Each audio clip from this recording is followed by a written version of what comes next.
And we are going free, if you all can hear me okay. How was that for a bit of an intro?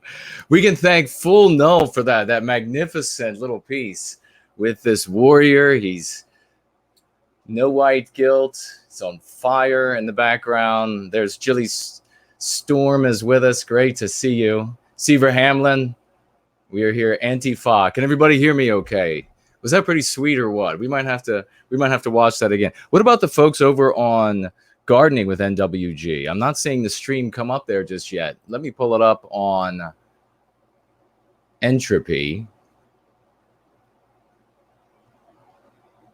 And so we'll have that up and running so people can watch the stream over there. It might be the Grimmer Reaper. Yes, indeed. Jilly Storm asks. All right. Let's see. We almost have that up now. All right. You should be able to jump on over to Entropy, should you so desire, to go free today with me. So what is happening over here on Gardening? Did the stream start up? Not live. Over Piers Taylor says, interesting. I wonder why that is.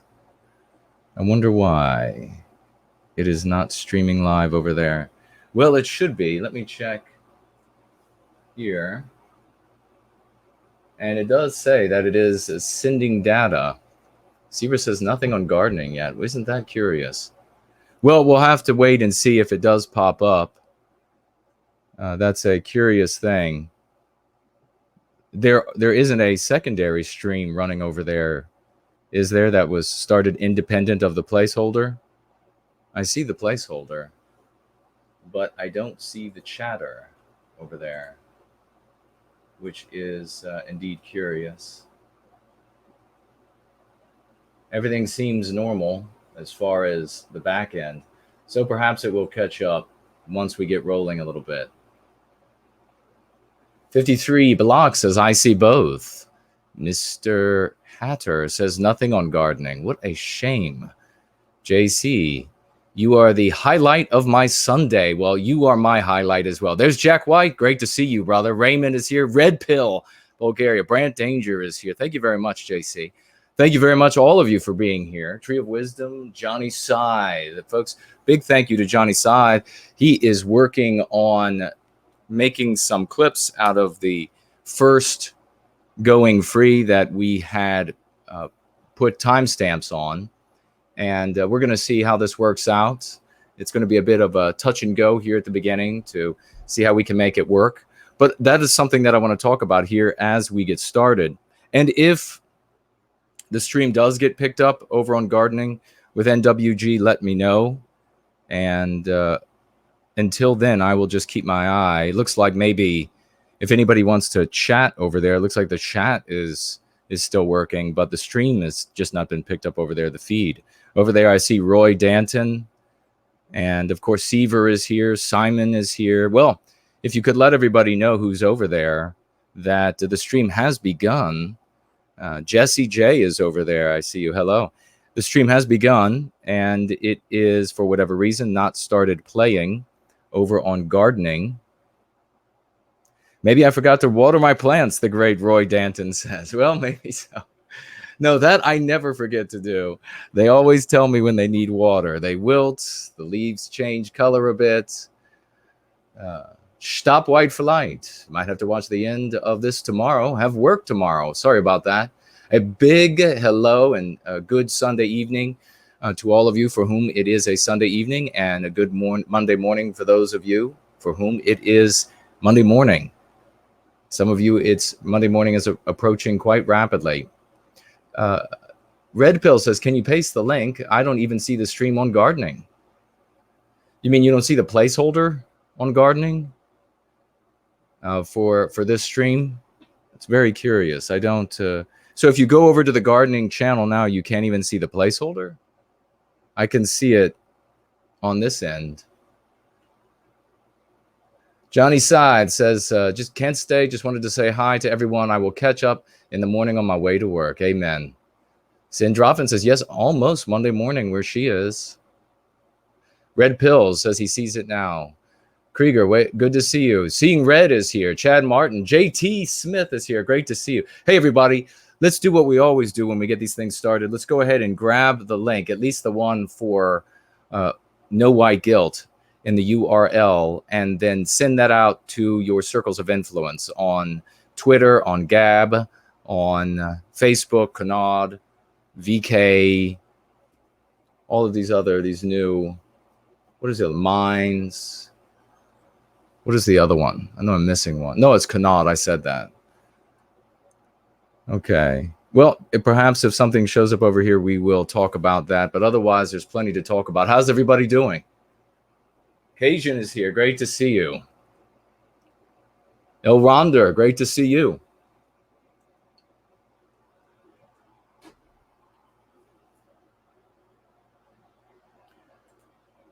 We are sending data to gardening, but for some reason it says that it still says just sending data. So let me see if I can. I'm going to try to flip it off and on and see if that changes anything. Well, we'll do that in a minute just to see if it does catch up, and then if it doesn't, we'll go ahead and risk flipping it off and flipping it back on. Otherwise, everything looks so splendid. We'll just start rolling.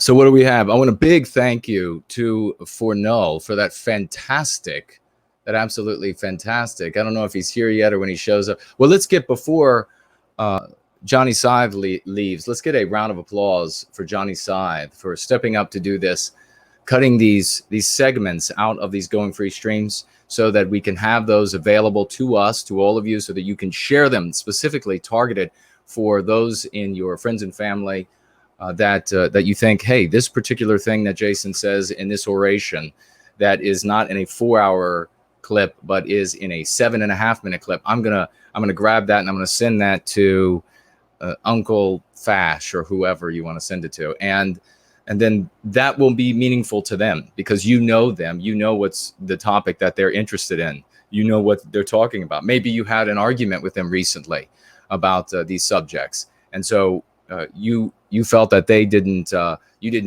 come away from it as powerfully as you thought you could have, and so you could grab this clip and then send that on over to that uncle or aunt or brother, sister, whatever it might be.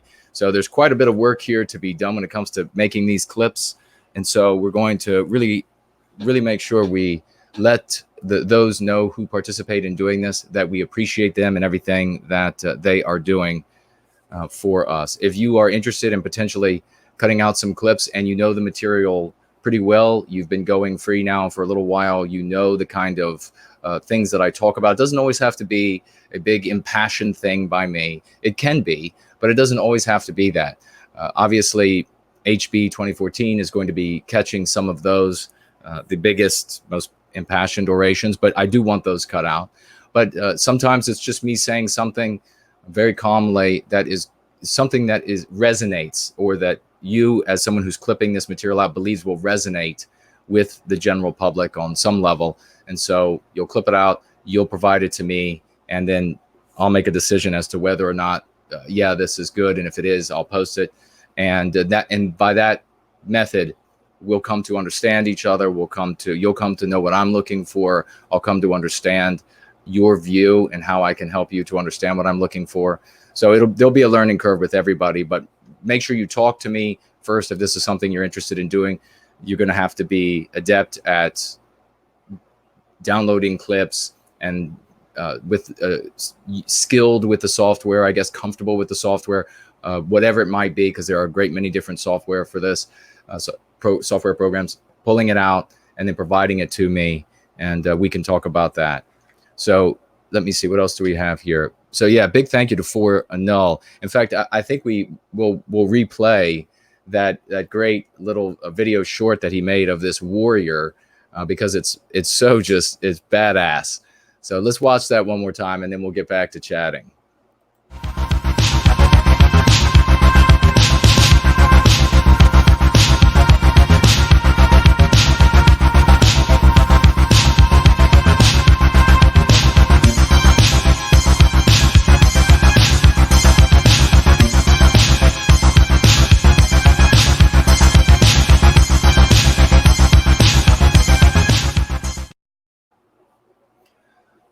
Wasn't that badass?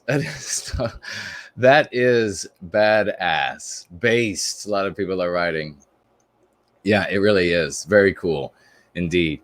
So I stopped and restarted the stream. We'll see if it's picked up finally over on gardening. Perhaps it's not. Perhaps there's something wrong with that channel. And I have, who knows, maybe they have issued it a strike, not allowed. Or I guess I wouldn't be able to pull that up anyhow. Wouldn't be able to pull up the thumbnail if a strike had been issued. I guess we'll find out. But I also want to thank Outrageously Inoffensive for the clip that he made. I guess it was last week. Null promulgated it on Twitter as well. Null made a clip. And so big thank you to both of them again. Big thank you to HB 2014 for all of the clips that he has been making and posting on Twitter. They're just magnificent. We talked about Johnny Side, the work that he's doing. I want to give a big thank you to someone on Twitter, Neo02020 at Neo for President on Twitter. You should jump on over there and follow Neo at Neo for President on Twitter. He made an image that's a white guy that is in the midst of felicity, and it reads, "This is me not having any white guilt." And if you look closely, you'll see I retweeted this, so you should be able to find it on my thread as well, and you'll be able to find Neo02020 there. I guess it's hashtag Neo02020. And if you look on the guy's shirt, it actually reads NWG as well. So that's a fantastic image. Thank you for making that. And let's spread that, folks. This is really becoming an exciting time. So many people are coming together. There's so much momentum building right now. We are truly becoming a force, a gravitational center in the white positive sphere. And it's because of all of you, all of the magnificent work that you all are doing. So a big hats off to all of you. These are the things that are going to rebuild a people out of the race, this deracinated race that the anti-whites have made us, and their hysteria that they are engaging in now, this scraping for and this rabid push to pass these laws state by state and on a national level that will clearly awaken the rest of the white population to truly objectionable things, and they will then rescind their loyalty and begin looking elsewhere. And who's going to be out there with a rational, reasonable, logical argument that has the same sensibilities that they do, aside from us? No one. So we are the ones by which the masses of our people are going to be able to become safe, are going to be able to protect their families, are going to be able to protect their children, are going to be able to have and rear white children in love for themselves, our identity, our inheritance, our ancestors, our posterity. We are the only place that is going to be possible. And we are also, in going free and in serving white well-being, advocates for white well-being, we are also what will be the absolute last refuge when it comes to the things that the anti-whites will be able to make illegal. Because the moment that they make caring and loving our own people illegal, the moment that they have to actually take that step, remember, it's not about, for all of these people who complain and say, the anti-whites don't care, the anti-whites don't care what you say. Stop being so dumb. This discussion is not about what the anti-whites are going. I get really fed up with these dummies or these people who are intentionally just trying to undermine the things that are working. Of course, the anti-whites are not going to care what we say. Those who want to victimize us are not going to care what we say. What they think is irrelevant. What matters are the millions of white people out there who this old way of talking, this way that is just wrong, that I've been arguing against for decades now, and now that this way, going free, is demonstrating is the true path, is the right path, is the white path to the salvation of our people. This imitation of the anti-whites Hollywood stereotypes of what it means to be a white person. I've had a couple people write me and say, the anti-whites are still gonna say you're a Nazi. No, they are, of course. But what matters are the tens of millions of normal white people with white sensibilities across Western civilization who are going to look at us and say, no, they make perfect sense. And in fact, we're going to read some of their comments today, because when those people hear the old approaches and the old slogans and the old this and that, the old techniques, the legacy techniques, the antiquated, the superannuated techniques, when they hear all of those things, they can only see everything that the anti-whites have taught them over the totality of their lives, and they become instantly afraid. You give them this giant hurdle that they have to overcome, which is you have to be immoral to care for white well-being. Why would you put such a hurdle in front of our people? Why would you say, yeah, we want you to care about our people, our destiny, the welfare of our children, but we're going to use a vernacular, we're going to use an approach, we're going to use dialectics that are going to require you in your own mind to say and to come to grips with being immoral to care for these things. Come on. Look, everybody has capacities, potentials, talents, etc. If this is too difficult for you out there to understand, and 99.9% of the people who are watching Going Free get this. That's why you're here. You either have blind sight or you're going free already. And because of that, you're going to get this. But for the others who watch this, maybe they come and they watch in replay, and a big hello to everyone who does watch in replay. For those of you, if you don't get it, just keep your mouth shut. And if you see something working, then just go with the thing that works. We need to be more like that tiny community. We need to be a lot more like that tiny community who yields to the things that work for the interests of their community. We can't continue to have these people come out and say, there's a little thing here that I disagree with, and so therefore I'm not going to support, or therefore I'm going to burn down the work that you're doing here. Or I think that the thing that you're doing that is demonstrably successful is not going to work, and so therefore I'm going to just criticize the hell out of it. Knock it off. We are having enormous success. I receive 10 to 20 messages a day from people writing all around the world, all ages, talking about the good that Going Free is doing for them. No one has ever received so many messages because they have been shared the crime data of a specific group, or the evils of a particular group in history. No one has ever received so many messages because they have dressed up like a Hollywood stereotype of what it means to be a person who cares about white well-being. That has never happened. I have been here in the white positive sphere for a very long time. I can guarantee you that has never happened, and it never will happen. So let's see. I want to give a big thank you to, and we have to start at some point when this financially is as I guess fueled as it is emotionally, intellectually, artistically, etc. I'll be able to have a person like a secretary, a personal assistant, and we'll be able to take all of these great comments that are coming in and make sure that they're all shared with everyone, so everyone can see the testimony of those who are going free. So a guy, I'm not going to say his name because I didn't have the opportunity to get to him and him back to me about whether or not I could say his name. I will say his name begins with the letter E, so we'll be calling him E for the time being. He sent me a video of a flyer that he posted or found posted somewhere. Of course, it was somewhere totally legal. It was taped up. It was beautiful, very well done. I received it. I hope you the video from you. I hope you received the message back from me. Thank you for your service to white well-being, and a round of applause for E for getting out there with leaflets and flyers. Folks, this leafleting this flyer dropping, no white guilt, is becoming a weekly thing across the United States. It needs to become a weekly thing across the Western world. Of course, always in legal places is the only places that you will place leaflets or flyers, and you will get permission. But if you happen to discover that there are hundreds and hundreds of these things across your community where otherwise you would not be able to get permission, and maybe you get some photographs of that or it just makes the news, then so be it. That is how we reach our brothers and sisters. And remember, your focus is to get to our brothers and sisters, the white people who need us. We are never focusing leafleting or flyer dropping on any non-white groups. Non-white people are happily welcome to support white well-being.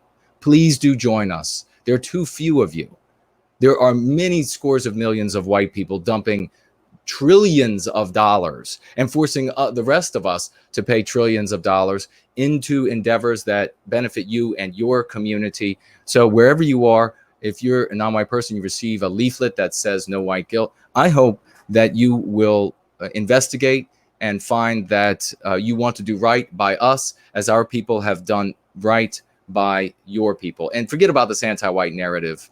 Bravo, Sierra. I mean, we know this is just nonsense. Look at the real world. Nobody here is believing the asininity of the anti-white narrative. So let me see. Another thing I wanted to do. Let's see what you all are saying. By the way, of course, tag me. It doesn't look like Gardening with NWG picked up the stream yet. So there's clearly something is amiss with that stream. You won't be able to reach me over there by tagging me at Gardening with NWG, but you will be able to tag me over here as No White Guilt, and I will be able to see that. So if you have a question or a comment, please do tag me. That'll help me to see it better. And it's at No White Guilt, or if you just write No White Guilt, it will light up on my screen in orange. I'll be able to see it. Sometimes some of you will just write Jason. Sometimes some of you are at Jason. Please don't do that. It doesn't light up for me when you do that. I'm absolutely not ignoring you. I can't see it when, it makes it much harder to see if it is an at symbol with Jason or just Jason written in there. So let me take a quick look. Obviously, if you super chat, whether it is by Cash App, which is, what is Cash App again? Cash App is 6%. Ko-fi is 15%. And then you have Entropy also at 15%. But over on Entropy, you have the option of being able to watch the stream there. You have the ability to ask questions in a questions widget, which can be voted on, and I will see those here. As I say, you can super chat over there at 15%. You can also drop down into the description of this video for the familiar alternative at 6% for super chatting. All super chats will be read. Questions and comments. I may have to change the wording to protect the channel if you say something that will endanger it, but otherwise you can reach out to me that way, and your messages or questions will be read. You can also, on Entropy, on the chat widget on Entropy, you can write anything you'd like there, and it will disappear. You won't be jeopardizing the channel, but I just ask to keep in mind that, and you can also go over to D Live. I mean, we're on all of these other platforms, and let me say hello to everybody at Periscope, Twitch, VK, Facebook, D Live, Mixer, everybody that's watching there. Keep in mind that we are always on a job interview with our white family. They're always looking to us to see how much do they actually look. I want you to try to put yourself in their shoes. Now, maybe you were never in their shoes to begin with. Maybe you started going free in a blindside way a long time ago, or taking the red pill, as so many say, and you can't quite remember what it was like prior to. But I have talked with so many people. They look at the white positive sphere, just the average white person out there. They look at the white positive sphere, and all they see is what they have seen in movies, what they have seen in the televisions, what they have read in the stories. This is all they see. To them, it's just absolutely teeming with crazy people and people that I guess should be institutionalized, criminals that should be incarcerated, people who just want some evil objective. They want to attain some evil objective. They're frightened. And so the last thing you want to have them do when they show up is to look anything like that. You want to be who we actually are. We are normal white America, normal white Australia, normal white England, normal white Italy, normal white Greece. We are normal white people with the same sensibilities that they have, the same concerns. We are targeted just as they are targeted, and we are the ones who are courageous enough, who are brave enough, who love deeply enough that we are willing to get out there with our faces, with our money, with our efforts, with our talents, etc., in an age that has the ability to call our love hate. No people will be seen in all history as more courageous than you all right now. Because never has there been a time in all of history when there was a medium or media by which a dominating force, such as the anti-whites today, could communicate into every single mind across the empires a specific thought on a specific group. So you all will be remembered as the greatest heroes of all time. Rest assured in that. Because they will look back, our descendants will look back, and they'll say, my God, they stood up and proclaimed their love for our people, declared that they were going to put themselves between our babies and those anti-white bullets, those anti-white infections. When the anti-whites had the ability to tell the hundreds of millions, the billions on planet Earth, that they were evil, and they did it anyhow. That is heroic. And that is the way we want to behave here. So we don't want newcomers to show up and see somebody saying something that looks like it came right out of the Hollywood casting or Hollywood script for what it means to be a person who cares about white well-being. Let me see. It looks like we have Seeing Red super chatted over on the Familiar Alternative. $5. Thank you, my dear friend. Welcome to Advanced Studies in White Wellbeing, all. Thank you, Jason, for your unrelenting efforts and courage. Well, no, thank you, Seeing Red. You are here, a regular and a big champion in our community. Thank you, my good friend. So let me see about these other platforms. If we had any other, I will refresh, and then I will see. Seeing Red says in the chat, howdy. And let's see, JT Smith is here.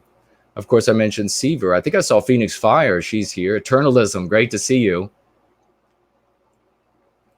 Let's see, Sean is here. Great to see you, brother. There's Simon, Brad. So many great participants. The Cultural Oncologist, great to see you. He says that I don't mind helping cut up streams if we can collect timestamps. Well, thank you so much for that offer. Can you, are you on Twitter? Can you direct message me and we will talk, brother? I really appreciate that offer of assistance. Nordic Warrior is here. That's a great name. I think I say that every time. Max Scott, Congenial Wisdom. What else do we have here? Manufactured Reality asks, so you're about to pretend political theater is real. Let's not pretend Trump is on our side. That doesn't happen here. You must be new to Going Free. Welcome. Thank you for showing up. And you'll see that we absolutely do not pretend that the theater is real. But nor so do we take the, I guess, maybe what some would call the Alex Jones approach, and in the belief that these participants in the political realm, that they're all just puppets, just absolutely 100% saying, looking at a script in the morning saying, I get to play the bad guy today. That's not quite how it happens. In fact, that's a really low IQ way of looking how power works, the dynamism of power, power holders, centers of power, individuals serving their particular self-interests. So it's a total misunderstanding of human nature if for those out there who are perceiving it that way. But absolutely, what's happening on the stage in front of us when it comes to politics, whether it be national or international, is governed by forces and desires that are very different from what we end up seeing in the media, the anti-white media, the regime's media. Snyder is here. Snow Shadow is here. Great to see you. Writer of a magnificent poem that many of us saw on Twitter, and we are going to premiere that on my channel, No White Guilt, perhaps with me reading it. So it might be a video of me reading this fantastic poem that Snow Shadow wrote. Thank you so much for that contribution to white well-being. And I might be the one reading it into video. It really is quite fantastic. So let me see what else we have here. Of course, we have the computer running slowly. So if it weren't running slowly, I would think something was wrong. Raymond says gardening is still not live. Well, I'm afraid we're going to have to just give up on gardening today. I don't exactly know what the issue is, but I might have an answer after the stream. I will check through on the backside and see if I can find any of the wires are misplaced. Simon says an NWG video game would be great. Yeah, it would be. And we have talented people that could build an absolutely magnificent game. So, Schlotz super chatting over on, is that Cash App? Self-defense equals violence. Let me click on this and see what else it says. Not anti-violence. Bad. Self-defense equals violence. Not anti-violence. Bad. $10. Thank you very much for the super chat. And by way of Cash App, my good friend, you have super chatted before. Yeah, in many Western nations, the anti-whites are so far along with infecting our people and the domination of our people. And this speaks directly to what I talk about when I talk about the tool of self-defense. There's only one, really. I mean, yeah, we can break it down for very specific circumstances, but there's only one tool today until there is a tool that can overcome that tool's ability to inflict death, irrespective of the participants, and that is the firearm. And so what is happening in these other Western countries you think is bad, and it is. I totally agree. Places like Australia, where the anti-whites have gone so insane and have gone so far with inflicting injury on our people that you can't even wear a belt that could potentially be used as an offensive weapon in a scenario where you have to defend yourself. You have to have reason to be carrying a cricket bat. You have to be going to the match or home from the match. You can't stop somewhere in between, because if you stop somewhere in between, now you have an offensive weapon in the car. I've read these. People have sent me these court cases, and folks lose these court cases for having like their cricket bat with them or a wrench with them, and they're not plumbers or what have you in the car. So they have gone that far. But know this: if you're in the United States, we lost our right to self-defense, and they took or went after our firearms here in the United States, the tyranny that would be visited upon you all across the rest of the Western world would make everything that has gone before on planet Earth look like child's play, look like a desirable children's movie. It would be so sanguinary. The fields would run red with blood. The cities would run red with blood. It is only because we have the right to self-defense in the United States that it hasn't gotten that bad. But it's bad enough as it is. You can't defend yourself in most Western countries now if an attacker, if one of these new Frenchmen or the new Germans or the new Greeks, these great doctors, etc., that are entering the cities, if one of these or a group of them decide to attack you and you defend yourself, you're liable to find yourself in legal hot water.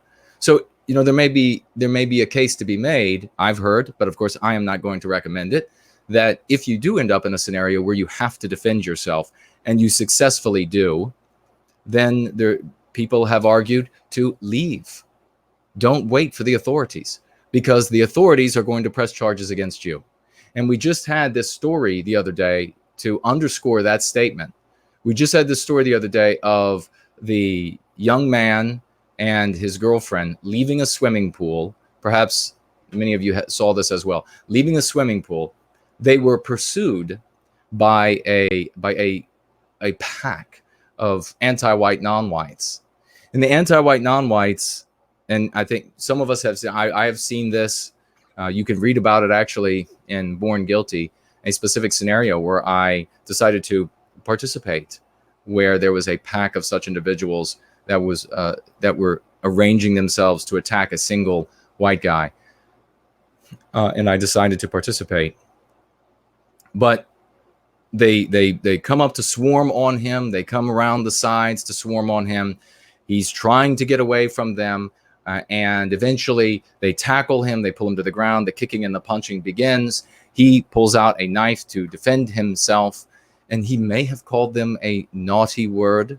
He may have called them a phrase that is indeed many find very ugly, and nonetheless is just a word. But when it comes to anti-whites, anything that breaches the precepts of anti-whiteism, any reason that any pretext that they can use to inflict injury on a white person will be used. And of course, even though he was the one who was trying to escape this fight, this lynching, even though he was the one trying to escape this lynching and was being lynched and then defended himself, he is now charged. And these members of this pack, this anti-white pack of non-whites, are portrayed by the regime's media as the victims. So yeah, that's where we have gotten. So if maybe the advice is shrewd, if you can leave the scenario, then maybe that'd be something that you would want to consider. I am not recommending one way or the other. I know what I would do, though. Okay, we also had Ryan yesterday super chatting $5. Thank you, my good friend. Didn't write anything, but thank you for that kind super chat. We have Susie super chatting over on Ko-fi, $9. Thank you so very much, Susie. Writing, thank you, Jason, for your amazing work. Enjoy your live streams and books. I wish I could adopt you as part of my family. Well, why can't you? Take me in. Thank you, Susie. And we have, wow, everybody. Big round of applause for Outrageously Inoffensive, who just super chatted $99 over on Ko-fi. Thank you so much, my dear friend. No white guilt. The quantity and quality of your work for our people this past week has been prodigious. Cheers for matching impassioned actions with your passionate words at such an epic level. Well, thank you. Thank you for that very munificent contribution. And thank you for all that you're offering and all that you have done, and those splendid words, outrageously inoffensive. A true hero among heroes in our community. So let's see what anybody else has said, and we are going to get on to, oh, you know what I want to do? I want to share with you all, since we show up here, and you are the best of the white positive sphere. But you all don't follow me on, say, like Instagram, where every now and again I post pictures. I thought I should share with the best of the best the photos that I've shown on Instagram, or the ones that I'm going to show on Instagram. So I will give you all a peek very briefly here of a photograph that I will be soon sharing on Instagram. You all will get to see it first, and here it is.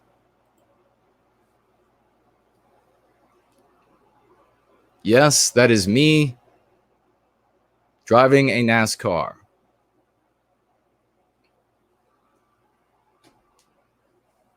Beautiful day for driving on that day. And so you all got to see it first. What that matters, I don't know, maybe little. JT Smith gave a thumbs up to something. Lapis is here. Great to see you. Yes, Phoenix Fire is here. ETI is here. Krieger Sailor. Robert the Bruce. Zendrofen. That's a narcissist mindset. Do you agree with 100% of the things I say? I will withdraw my interest. It is, yes. Those people she's speaking about earlier, these folks in the white positive sphere, and some of them, of course, are going to be disruptors working for the government, working for these numerous private entities that are funded by fabulously wealthy anti-whites who come in for the purpose of disrupting the great work that we're doing, the lives that we are saving, the lives that Outrageously Inoffensive, Susie and the others are going to help save. Schlotz and Ryan Harrington and Seeing Red are helping to save with their donations. But there are also people who are just so self-absorbed that if your message, if what you're doing and succeeding is not exactly what they desire, then they're going to object. They're going to try to burn everything down. They're going to name call. They're going to pass rumors around. Whenever you see this sort of stuff, folks, just reject these people. Just kick them out of your community, kick them out of your circle of friends, or anybody who's trying to disrupt and burn. Now, we always want, this is like the difference between those who are prepping for civil war and those who are prepping for, with sanity, I guess, for outages of shorter periods of time than societal collapse. This is the same thing where you have these parallel tracks. You have people who want to disagree for the purpose of disrupting and burning down, and those who have what they believe is a stronger argument. We want those who believe they have a stronger argument to make those arguments. Let's hear them. I always immediately change my position and bend to objectivity, bend to that which works, bend to that which is strongest. I am empirical. So if something is going to serve white well-being better, then I adopt it. Then if it's going to serve better than what I already have, I adopt it. That's why I've ended up with so many fabulous things that serve white well-being. That's why we're so successful, is because it's never been about me. It's been about saving our people. It's always been about freeing our people of anti-whiteism so that the Western spirit could come through us, so that that great white light could come through us and we would save ourselves. That's what's happening, by the way. So let's see. I shared the picture. I wanted to mention on the White People's Quarterly last week, the name that I am allowed to say is Donald Kent. So we have Donald Kent. If you don't have the White People's Quarterly, please get this. Please pick this up. Maybe we'll have one of the mods will get a link to the new location where you can purchase it, as it of course was immediately censored out of oblivion when it was published, because the anti-whites don't want you taking a look at this. But Donald Kent is an absolutely phenomenally talented individual, and we're going to be premiering one of his pieces on my channel as well in the coming weeks. It's going to be very exciting, and you all will know. I'll get the word out ahead of time. But in the White People's Quarterly, he has some of his artwork. I won't be showing you because you'll have to get the book, the magazine, to see that. But maybe I will read a little bit of the beginning of one of his articles. He also, I believe, has a poem in here. He writes, "Contemporary art is dominated by an anti-white ideology that is harmful toward our collective cultural identity. The common public, namely traditionalist whites, are alienated by postmodern art. They do not connect with what is produced by the upper echelons of the art establishment and the nonprofit, community-based art organizations that fund and platform projects that are antagonistic toward whites and our culture. The average middle-class white person is the polar opposite of all that postmodern art represents, from the quasi-intellectual deconstructionism of radical nihilist philosophers who laid the academic bedrock of postmodern art to the sheer physical medium and raw materials. It is all weaponized against us." So if you want to read more, it's a fantastic article. It's by Donald Kent, and there's the magazine. You will be able to purchase that still. And by the way, this is a collector's copy now, because it was one of the few that were able to be sold before they were censored. So next time you got to be quick, because you never know when the anti-whites are going to move to censor something that we're doing, and then you end up with only a few copies of that original censored version. There will be white grandchildren of ours that are going to look to those issues and think those were magical days when that came out. Those were the days that they're going to be saying, "I wish I could have lived when the struggle was at its peak." So let's talk about Donald Trump.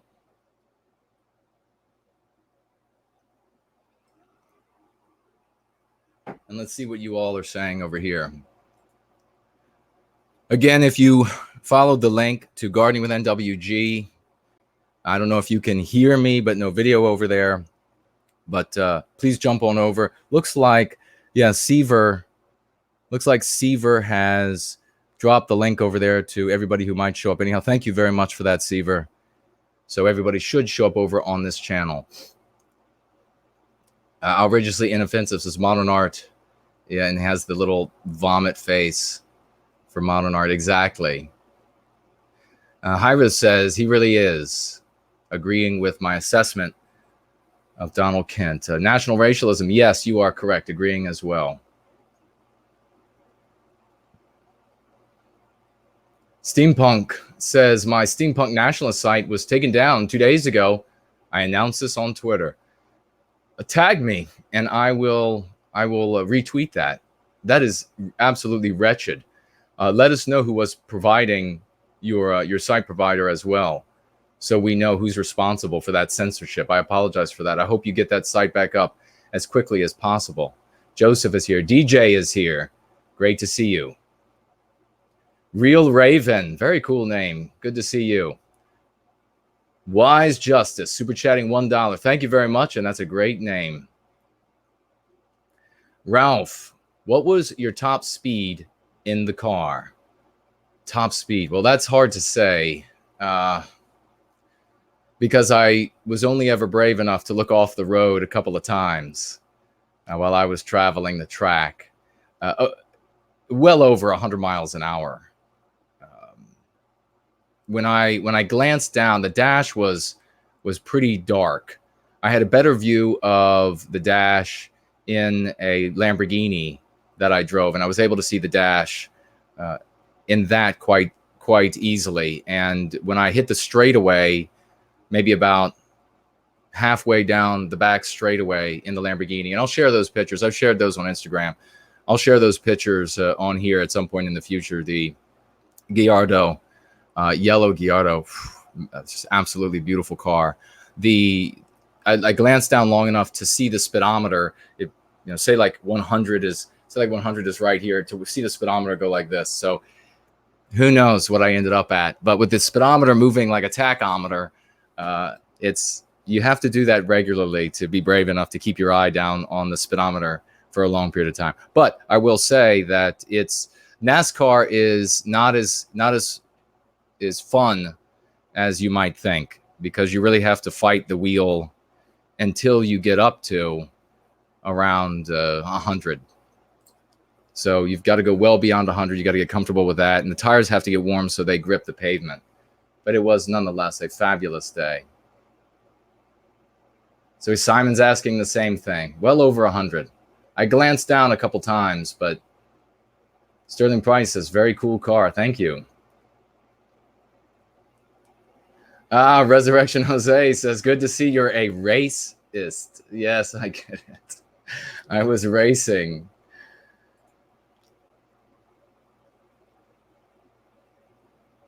Andre, 5 pounds. Thank you so very much. Thanks for all your great work, Jason. I think that's the first time I've seen you here, or at least the first time that you have super chatted.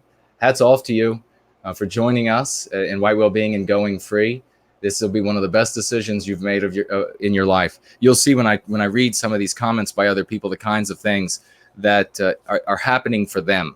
And it's truly a heartwarming and empowering experience to see yourself go from feeling like you are the bad guy, feeling like you are the one who is immoral, to realizing that you are the moral person, you are the victor, you are the white hat in that story, and that the other person that you were debating, the other one, that's the bad guy, that's the immoral person. You win these conversations. Nothing feels better.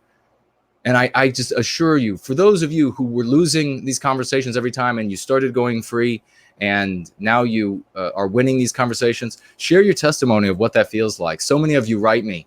It's a splendid thing to go from, and to see the look on these people's faces when I've helped them face to face, what they were able to do. It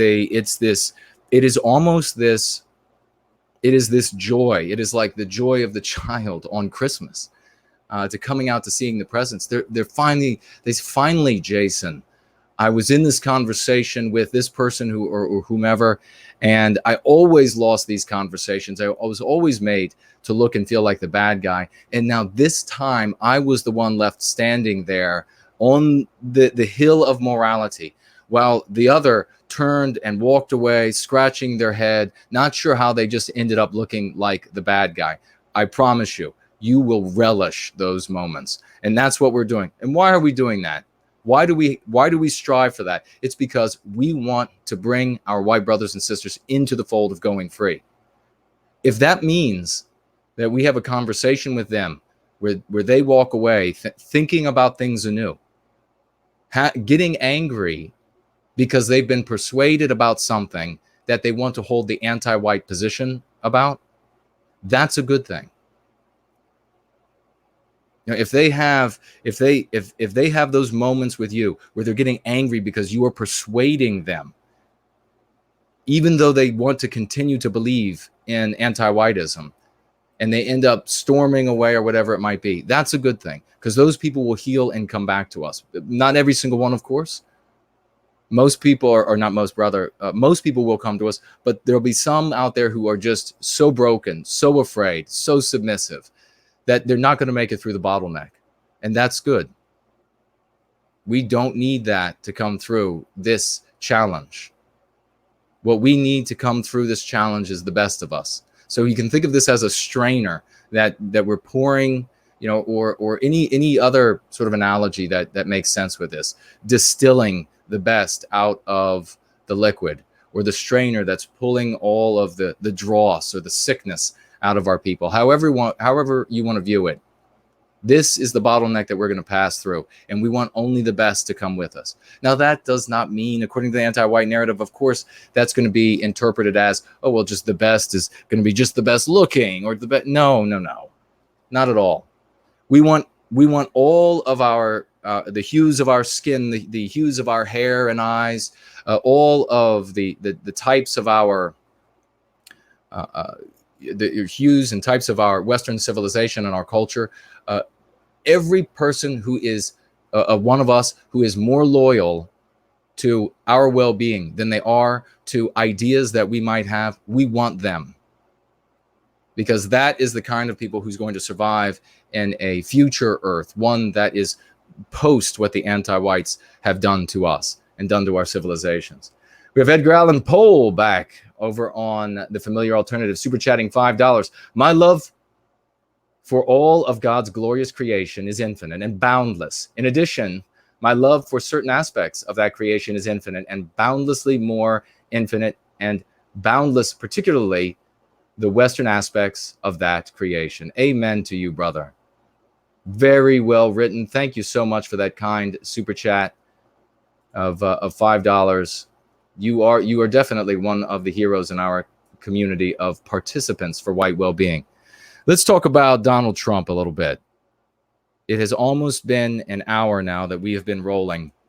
So let's go ahead and talk about Donald Trump. There's a lot of talk. How many of you think right at this moment that things are nervous? Donald Trump is going to get impeached.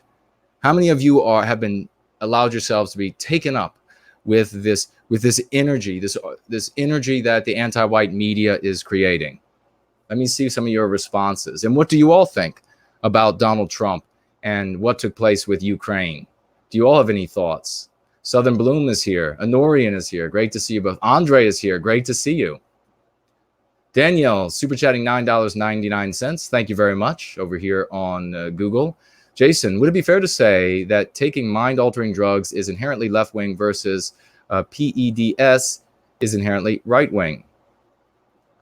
Should peds be allowed in our ethno-state in a recreational way? Drug use is what we're talking about. Machiavellius also just super chatted $1.99. The Indian Seattle Congresswoman is dangerous. That Indian Seattle Congresswoman is dangerous. Thank you very much for the kind super chat and your input, brother. Let me see. Where did I lost my Daniel super chat? Has disappeared. We'll get it back though.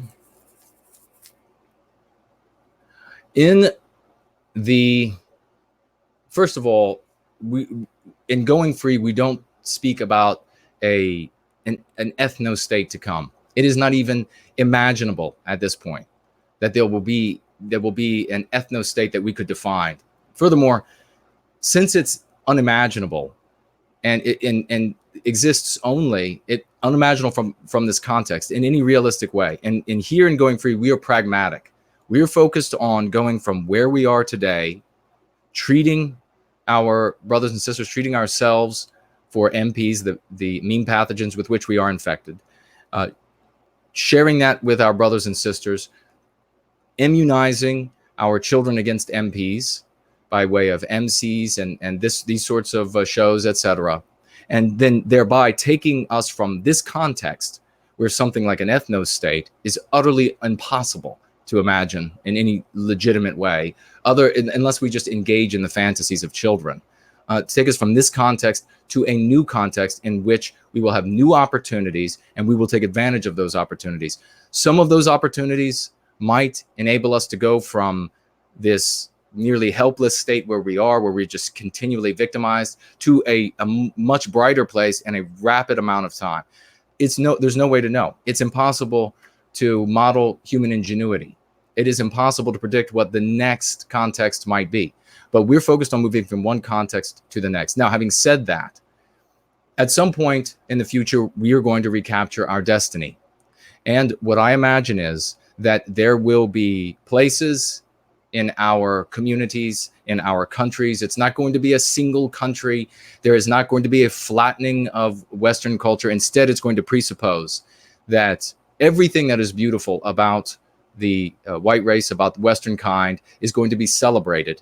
And part of that is going to be the governance and self-rule that we are wont to, or we are inclined to engage in, which will mean that there will be places where people will be able to say, hey, in this community, they all want to be able to use some kind of drug. And they will be able to, in what I predict will be a scenario, they will be allowed to fail miserably, and everyone else will be able to learn from that failure. But since the human animal is cyclical, since we recur in our thinking, we will have to learn again and again and again. There isn't going to be one learning for all time. There isn't going to be one county that decides that they will legalize X drug, and rest assured, in those environments, it's not going to be like we have today, where they legalize something in one area, and then they force everyone else who is living a virtuous life to pay the health care of the people who made these horrible choices, and to pay for their housing of the people who make these horrible choices and the like. Now, you will be allowed to suffer the consequences of your decisions. You're not going to be able to live on the backs of those who are virtuous, though. So that will be the big difference. It's funny when I get into these conversations about people who want to legalize everything under the sun when it comes to drugs of various types. And I'm not saying this was you at all by any means, Daniel. I'm talking generally. But these people who want to legalize drugs of every type, as soon as I say, yeah, I'm fine with you using, you want to be able to use this drug or that drug or whatever, I'm fine with that, but I'm not paying for anything.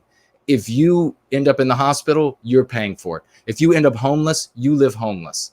I'm not paying for anything that is a result of the decision that you have made to use that drug. Suddenly they say, whoa, wait a second. What do you mean you're going to pull this safety net away? Damn right I'm going to pull it away. If you're going to choose to destroy yourself with some sort of drug, I'm not going to suffer the consequences of it. So it's one of the amusing things about these folks. And by the way, there'll be, for those of you who are concerned about, was Jason saying that in a future where we recapture our destiny, there are going to be all of these states where people decide to, states or counties or countries or whatever, where people decide to use this drugs or that drugs, and it's going to be drugs everywhere, and people who are just out of it roaming the streets. Not saying that at all, because sane arguments will be able to be made. I mean, these arguments about like, well, this drug is a victimless crime. It's something that I'm just doing to myself. There's no such thing as victimless crime. The people who are growing are torturing and murdering the people. The people who are muling are getting raped. There are countless crimes to get the drugs. And if the government is growing it and controlling it, then guess what? You're going to entrust government with that. Not only that, but if then you have victims galore, even more at that point. But then you have, if you were to say something, for example, like, well, we're going to make some, let's just say cocaine or something legal. All you would then have is, and these are arguments I've had with these people, and I want to get back to Trump, but all you would have then is you would have companies. Now I know, I don't know, is it true that Coca-Cola and originally put coca in the drinks? Well, what you would end up having is software companies or food companies. They would just take cocaine at the molecular level, make a little tiny change, patent the change. It would still act on your system like that, rename it like 37 different letters that make no sense and numbers, included in the ingredients on their food. And then whether or not, and then they would lobby the government to make sure that they didn't have to include that information on the product's label. And then the people who wouldn't want to be consuming cocaine would be consuming cocaine. So these things would receive a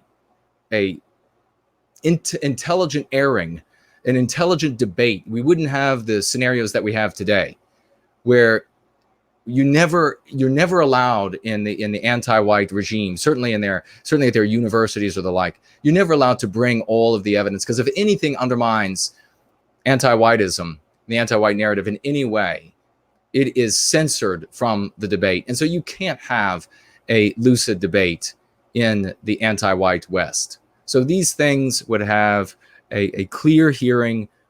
Professionals would be able to be brought from all fields. Laity would be able to be brought in, and we would all be able to discuss whether or not doing X, Y, or Z, or permitting this would be a good thing. And then there would be communities that would be allowed to make their errors. And so I think that you should all, as I do, treat your bodies as temples. They are, your bodies are beautiful. You carry the biospirit of Western kind in you. There is nothing more glorious, in my subjective opinion, and we should all think this subjectively, nothing more glorious than being an inheritor of who and what we are. Forget what the anti-whites say. They want you to feel guilty. They want to white guilt you for who and what you are. No, feel glad, feel grand. Allow that to suffuse you with the strength and nobility of who and what we are.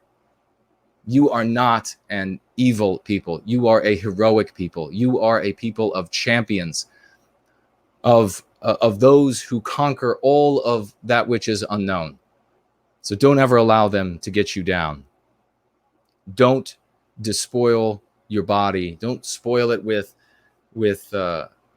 any way. Don't spoil it with drugs and drink and there's so many ways. I can't even go. I start to think about all the things you can do. Soft drinks, food, start to think of all of the ingredients. Don't consume any of that. Treat your body as a temple, and it will reward you. It will give you back hand over fist. All right, so let's see what you all were saying about Trump.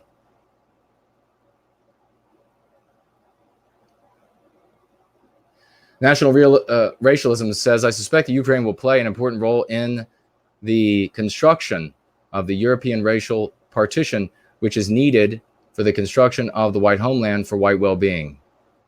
I'm not exactly sure what the racial partition. Tree of Wisdom, how about people get the right to grow their own leaves and smoke them at home? It would be harmless. Potentially, if you don't end up, for example, it's illegal. Your right to use a substance that you grow in your yard, like you're talking about there, Tree of Wisdom, and you smoke in your own house. Your right to do that can't infringe on my right, for example, to walk down the street and not be run over by you because you are strung out on something, of course. So as long as you are, and I can see a much freer environment for our people in the future once we recapture our destiny, as long as you are not infringing on the rights of others in any way, shape, or form, not forcing us to pay for your habit, not forcing us to pay for your medical, not killing us in drunk driving or smoke driving or whatever they might call it. then I can see that being something that in some communities will be permissible. In other communities, they will object, because I can imagine, I can envision communities that will say, no, we want all of our people to be moving. We have a certain morality with certain religious practices, and we want the community as a whole to move toward a lucidity that we don't want anyone beginning on a path that may take them from X to something else or what have you. Can all see that. And if we allow there to be that leeway, if we allow that to be there, that freedom, which I foresee as Western kind we will allow, then we'll be able to see the communities that are most successful and the ones that fall short. I can imagine a community of people, where everybody is say growing their own poppies and smoking opium in their houses. I can imagine that being a very unproductive community. But we'll see. I mean, once we recapture our destiny, we'll see. Maybe I'm wrong. Anything. And by the way, in the future, we might, we could talk about the context as it exists today when it comes to drug use, for example, and that's what we've been doing.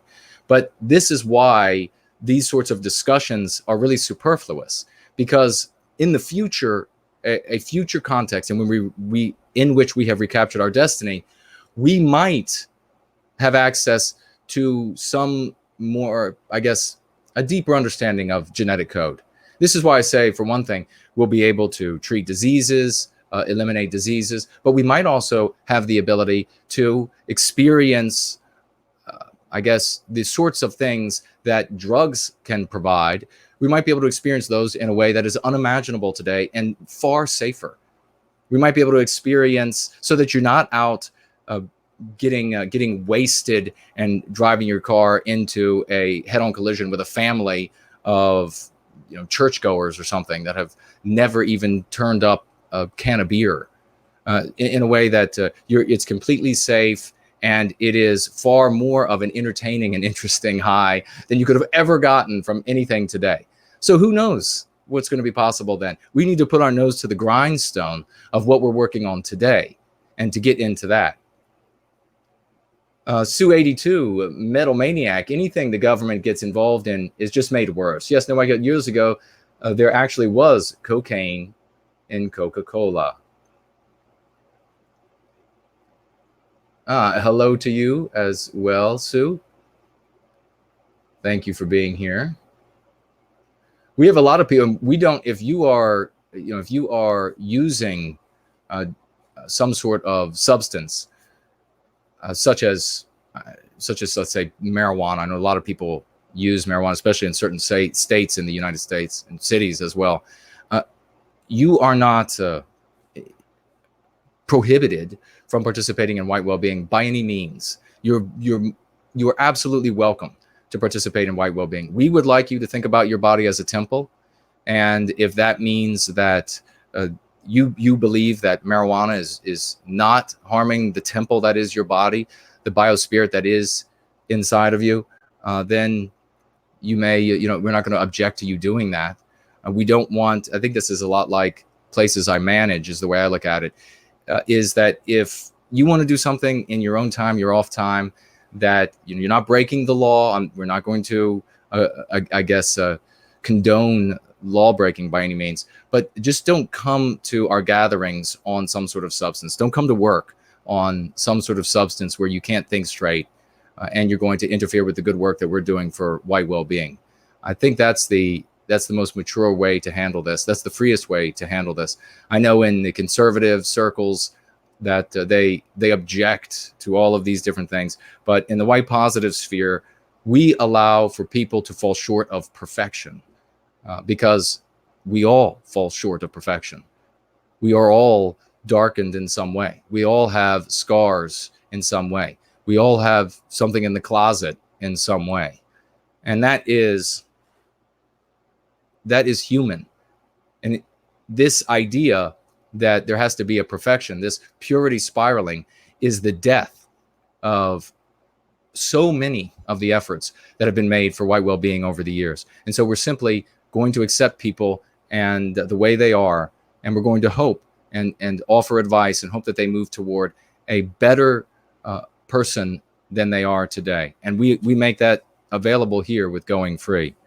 So yeah, I think a lot of you I'm seeing there writing in the chat are writing about some of the superficial things, I think, when it comes to Trump and being swept away with this talk about impeachment. The bottom line is what's going on now is the rerun of the Russia hoax. This is just now the Ukraine hoax. How did you feel when the Russia hoax got kicked off? What did the news look like when the Russia hoax got kicked off? Didn't it look exactly like it looks right now? Aren't you just witnessing the exact same thing played over again by the Democrats?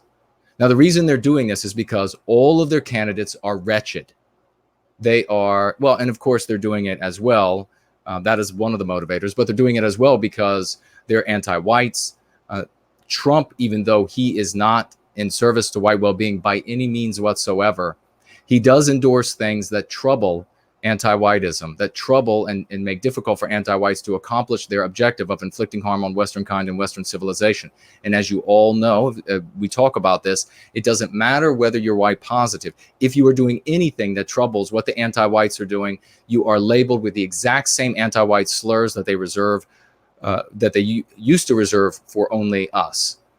So you get the exact same anti-white slurs like racist, anti-Semite, bigot, homophobe, xenophobe, all of these same names.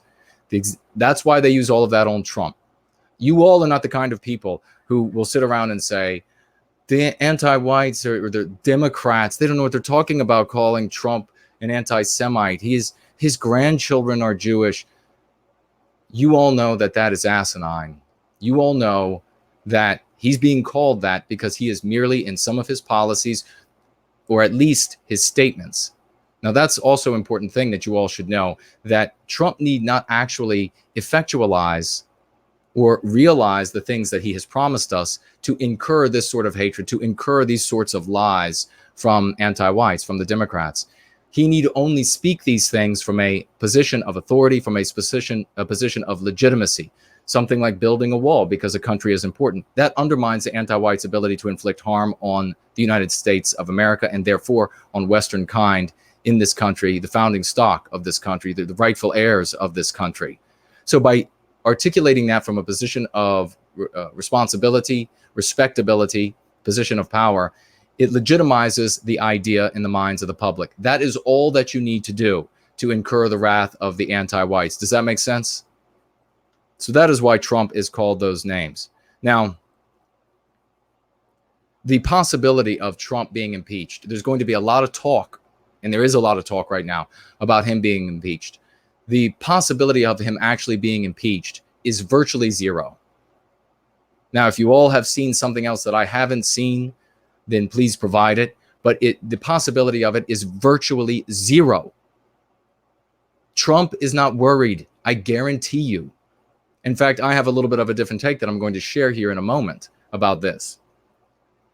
Trump is not in the least bit worried about this. And beyond that, the possibility of him actually being removed, impeached and removed, don't forget, those are two different things. The possibility of him being impeached and removed, forget about it. Just, there are too many Republicans. There are too many people who support Trump. There's too much momentum in the Republican base. The Republicans have taken in record funding as a result of this. People who are conservatives, people who are civ-nats, who love Trump, they're going to absolutely vote for him again, are reaching deep into their pockets to find as much money as they can for their orange-headed king so that he can stay in another term in office before everything that what little he has done is undone. And we're delighted. I mean, I saw the video of the wall, the tiny bit of wall that is being built. And I say tiny bit, forget about how many miles they say it is. It is a colossal border. It is colossal. So he's accomplishing very little. I know some more money has been freed up. Yes, no doubt. The election is coming. I have told you all, whether it was here on Going Free, on PWR, or TAP, wherever it was, I have told you all that as we get closer to this election cycle, Trump is going to make the efforts to make more and of what he has said he would effectuate, he would realize while in office, manifest, so that he has something to point to. That's it. That's what he's doing. He's going to be able to say, look, I have some tangible evidence here that I'm doing what I promised. It's underway, folks, but the only way I'm going to be able to finish is if you keep me in office. Boy, how many times do you have to hear the same sad story, the same sad political narrative run again and again? This is a washing machine running in circles, and you're really a gerbil to look at this, and for every time the vein comes around again, to think that's churning the laundry, to think, oh, it's new, it's brand new for me, never happened before, when it actually had happened 0.3 of a second ago. This is what is predictable to happen. He wants something tangible to be able to point to. He's also, I predict, going to take a little bit of a different tact with the Democrats, more of a it's going to be worse with them than better with me, than he did in the previous election cycle, which was, it's just going to be better with me. So keep your eye out for that. But that's what I predict. The possibility, now what actually happened, some of you might not know. Looks like White Rider super chatted $5. I speak to strangers daily about our lost destiny and about white well-being, regardless if it makes them uncomfortable. Amen to you. That is fantastic. I do as well. We are weak because we do not speak. That is a splendid statement. We are weak because we do not speak. Very well written, White Rider. Thank you for that. Vivian says, always enjoy the vocabulary. I must have said something that you enjoyed. Thank you very much for that. Sue says, always good to be here when I can. Let's see if we have any other super chats. We're going to try to keep this moving along, ladies and gentlemen. Ask your questions, because I want to speak directly to them. We've done several streams this week. We just had, now, I think the name here is different, but I'm going to go ahead and read the name here. Anon, super chatting on Ko-fi, $6. Thank you so much. Good to see you, Jason, on a fine Sunday. Hail, brother. Well, hail in return. Thank you very much for that kind super chat and the kind words. And we have Vivian, who must be here. Did I see you already in the chat? Great to see you, Vivian. Super chatting over on Cash App, $2 today for your great vocabulary. Thank you. Thank you. Okay, so now we have the connection. Thank you very much for that. So Zero Talent, super chatting $2 by way of the familiar alternative. There is so much hate on the left. What could the Donald say in support of white well-being that would be able to rise above the hate that is thrown at anything he touches? Nothing. No, what Trump had to do, and some of you might remember, were you with me back then when Trump was elected? I said to you all what Trump had to do, what would be the signs that Trump was actually with us, and it wasn't just some sloganeering that he was doing to get elected. I said back then, for those of you who were with me, you'll remember this, that he would immediately have to go into the Oval Office and start use his pen and just order after order to pass through his office. And he might even have to move into, he might even have to move into one of these bunkers reserved for nuclear war to protect himself and protect his family and operate the government from that location. Because I said, before any of it happened, there were going to be judges that were going to oppose him across the country. And if he did not jail them or try them for treason, then they would be able to get away with opposing him. That there would be sheriffs opposing him, and that if he didn't jail them or try them for treason, that if he didn't immediately move against the censorship, against all of those folks who actually got his ass elected, everybody across the internet by the millions giving an alternative narrative to what the anti-whites were pouring from every orifice that they have, all of them disgusting in the anti-whites regime. If he didn't immediately do that, and to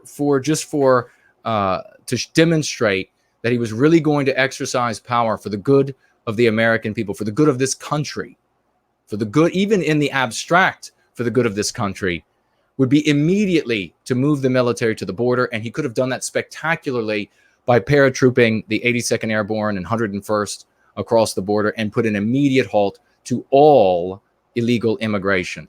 He didn't do any of that. And so I immediately knew, and it was sad to realize, that this was going to end up being a joke of a presidency. It's going to end up a much edgier Bush is what it ended up being so far. So we were upping all this legal immigration. He wants more legal immigration. He can't stop talking about all the good he's doing for non-white peoples, specifically naming the different groups, specifically naming women, and all of the good that he could possibly do for Israel. Just unfortunately, he has ended up not being anything that we had hoped in him, which, as I say, even if he was just serving the United States in the abstract, it would have been all of these things. So without taking these steps, he would be hamstrung, and he has been hamstrung. It's laid out exactly as I said it would end up laying itself out. So what happened in Ukraine was Trump was talking with their president and about a number of things, and he reminded the president that there had been a investigation into Biden and his son, and a corrupt oligarch. I guess it's a gas and oil petroleum business owner company. Does anybody know the name of that company? And Biden has publicly bragged about how he said to the Ukrainians, you're not going to get this billions of dollars in foreign aid if you don't stop this investigation. Now, this might be true or it might not be true for all of the people at YouTube, just so you know. It might be true or not true. Everyone has to look it up for themselves. But I'm going to get good at saying that, just like they do on the commercials when it comes to the when it comes to drugs or whatever it might be, and they have the guy speak really fast at the end. I'm going to end up being able to do that. But essentially, he said this has got to go away. And then within the investigation into his son, it's known that his son was a drug addict, and maybe he followed Jordan Peterson. That's how he ended up that way. Into individualism. Someone was a drug addict, ends up making millions a year with this company. Investigation suddenly ends, and the prosecutor is fired in Ukraine, and Ukraine then gets the foreign aid money from the United States, a country, by the way, that has no money. When the anti-whites talk to you and say, well, we have it so good here in the US or whatever Western country you might be, and look how rich we are. Look at their living in filth and squalor in these non-white countries. Of course, that's of their own doing.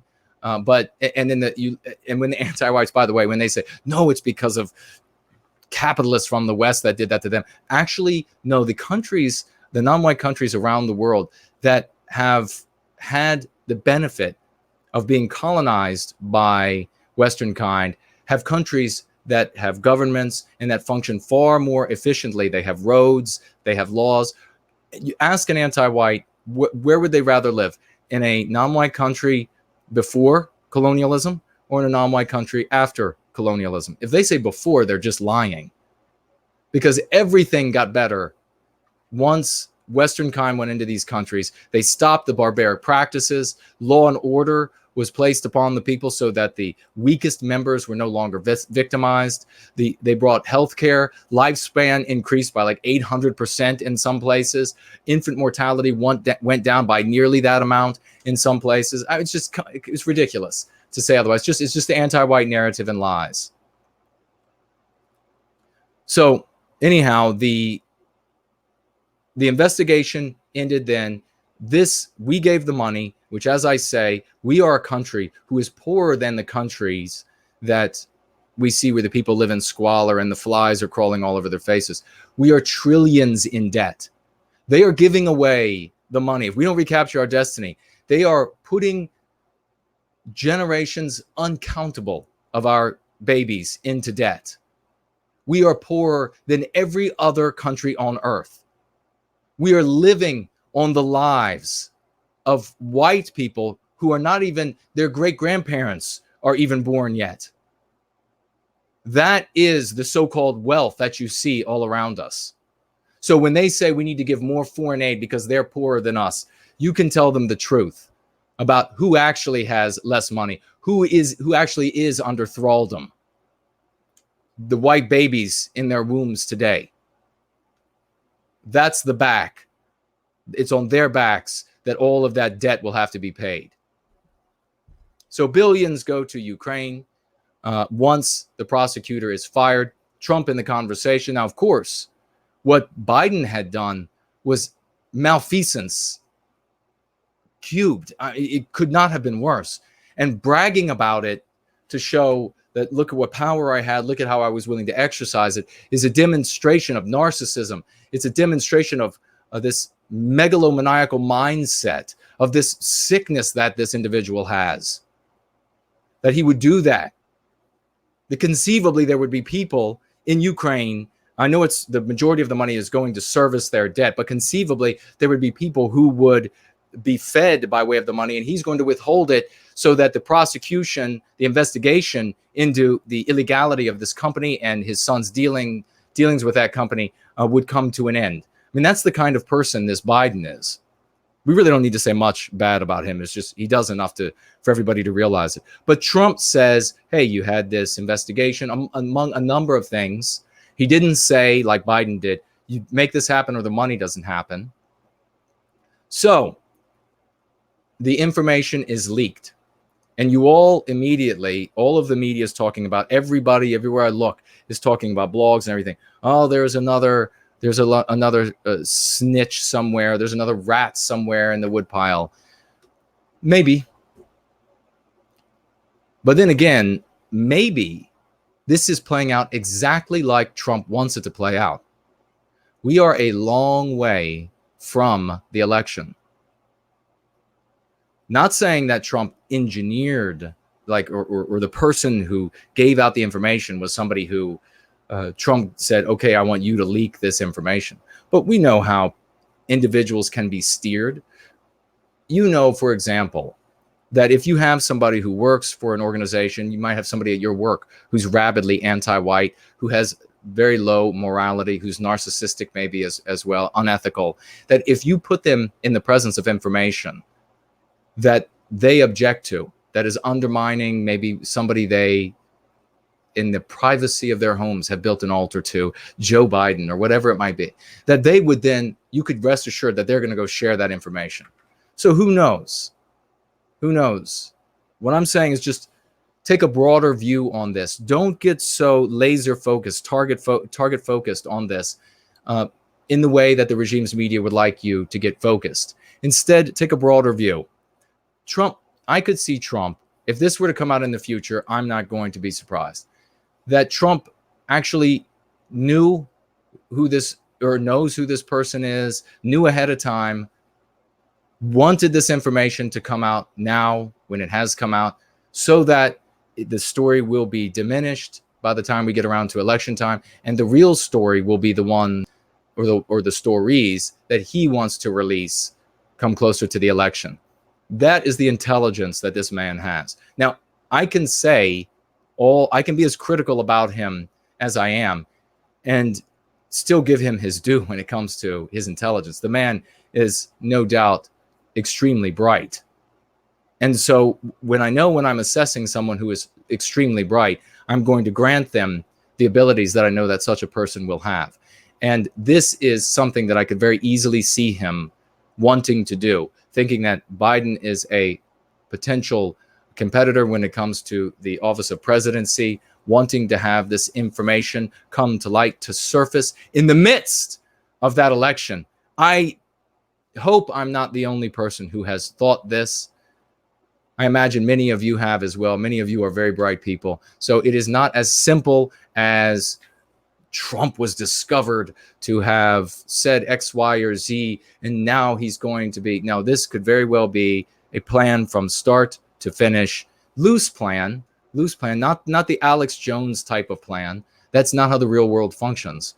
there are opportunities, and you segue those opportunities. You create opportunities. You make your own luck as best you can. Some things work out exactly like you want. Rarely they do, because you're dealing with human beings and the dynamism of giant institutions, not the least of which is entire countries.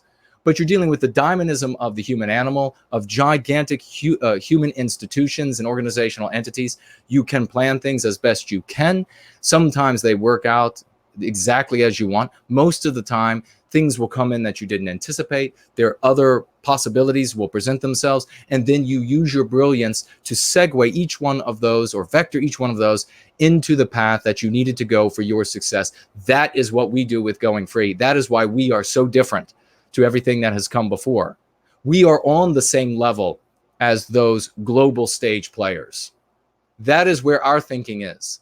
That is how far ahead of the curve that we are here in service to white well-being, as advocates to white well-being. So this is what I predict. I predict that this is going to blow over with the information that we have now. And as more things come to light, I'll be happy to revisit this topic. But I predict that this is going to blow over. There will be no impeachment, certainly no removal from office. There'll be a lot of noise, though, a lot of smoke and mirrors and fireworks and Halloween costumes that the Democrats are going to trot out. And it's still going to end up with the orange man, brilliant orange man, sitting on the throne of the presidency of the United States. As we get closer to the election, he will march out some real soul-crushing revelations about this individual or that individual that is the opposition, and it will be over for them. The campaign will be largely or more so than last time, if you vote for them, all of this good that I'm doing is going to be undone, and if you don't put me back in office, I can't finish everything that I've started that you see before you today.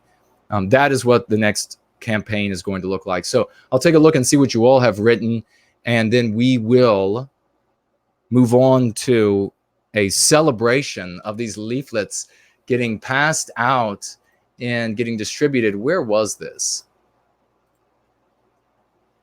This is in, I think the place was called Wenatchee. I'll pull up that article in a second. I'll also pull up Entropy and see what's going on there as we pull this together. Let's see what you all are saying. Uga Booga is here. Sterling Pryor, I think I said hello to you earlier.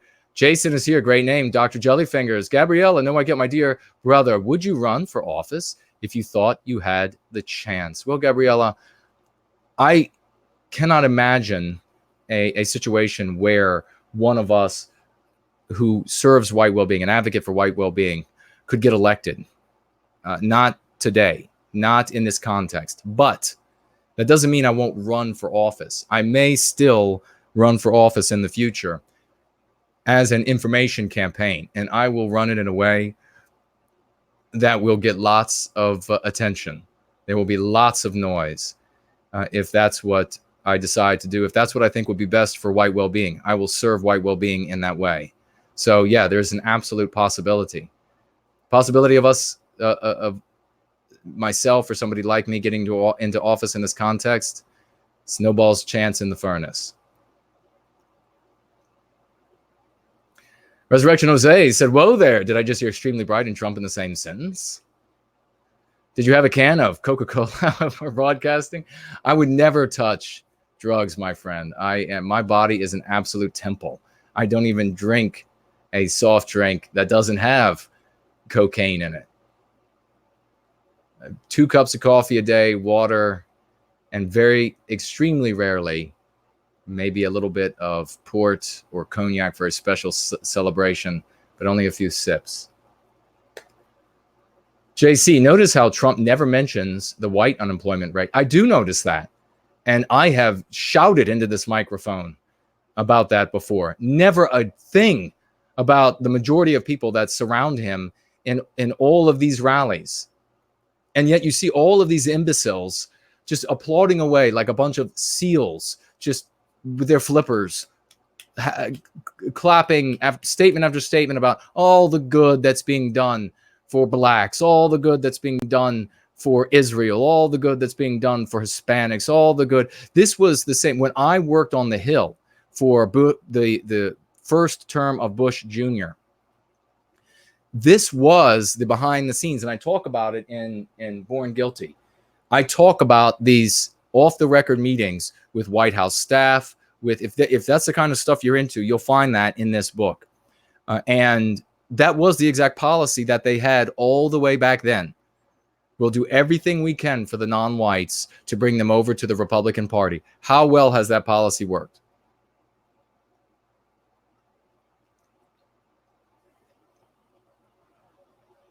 It's the same thing. Phoenix Fire says complete traitor. Probably talking about Trump, I imagine.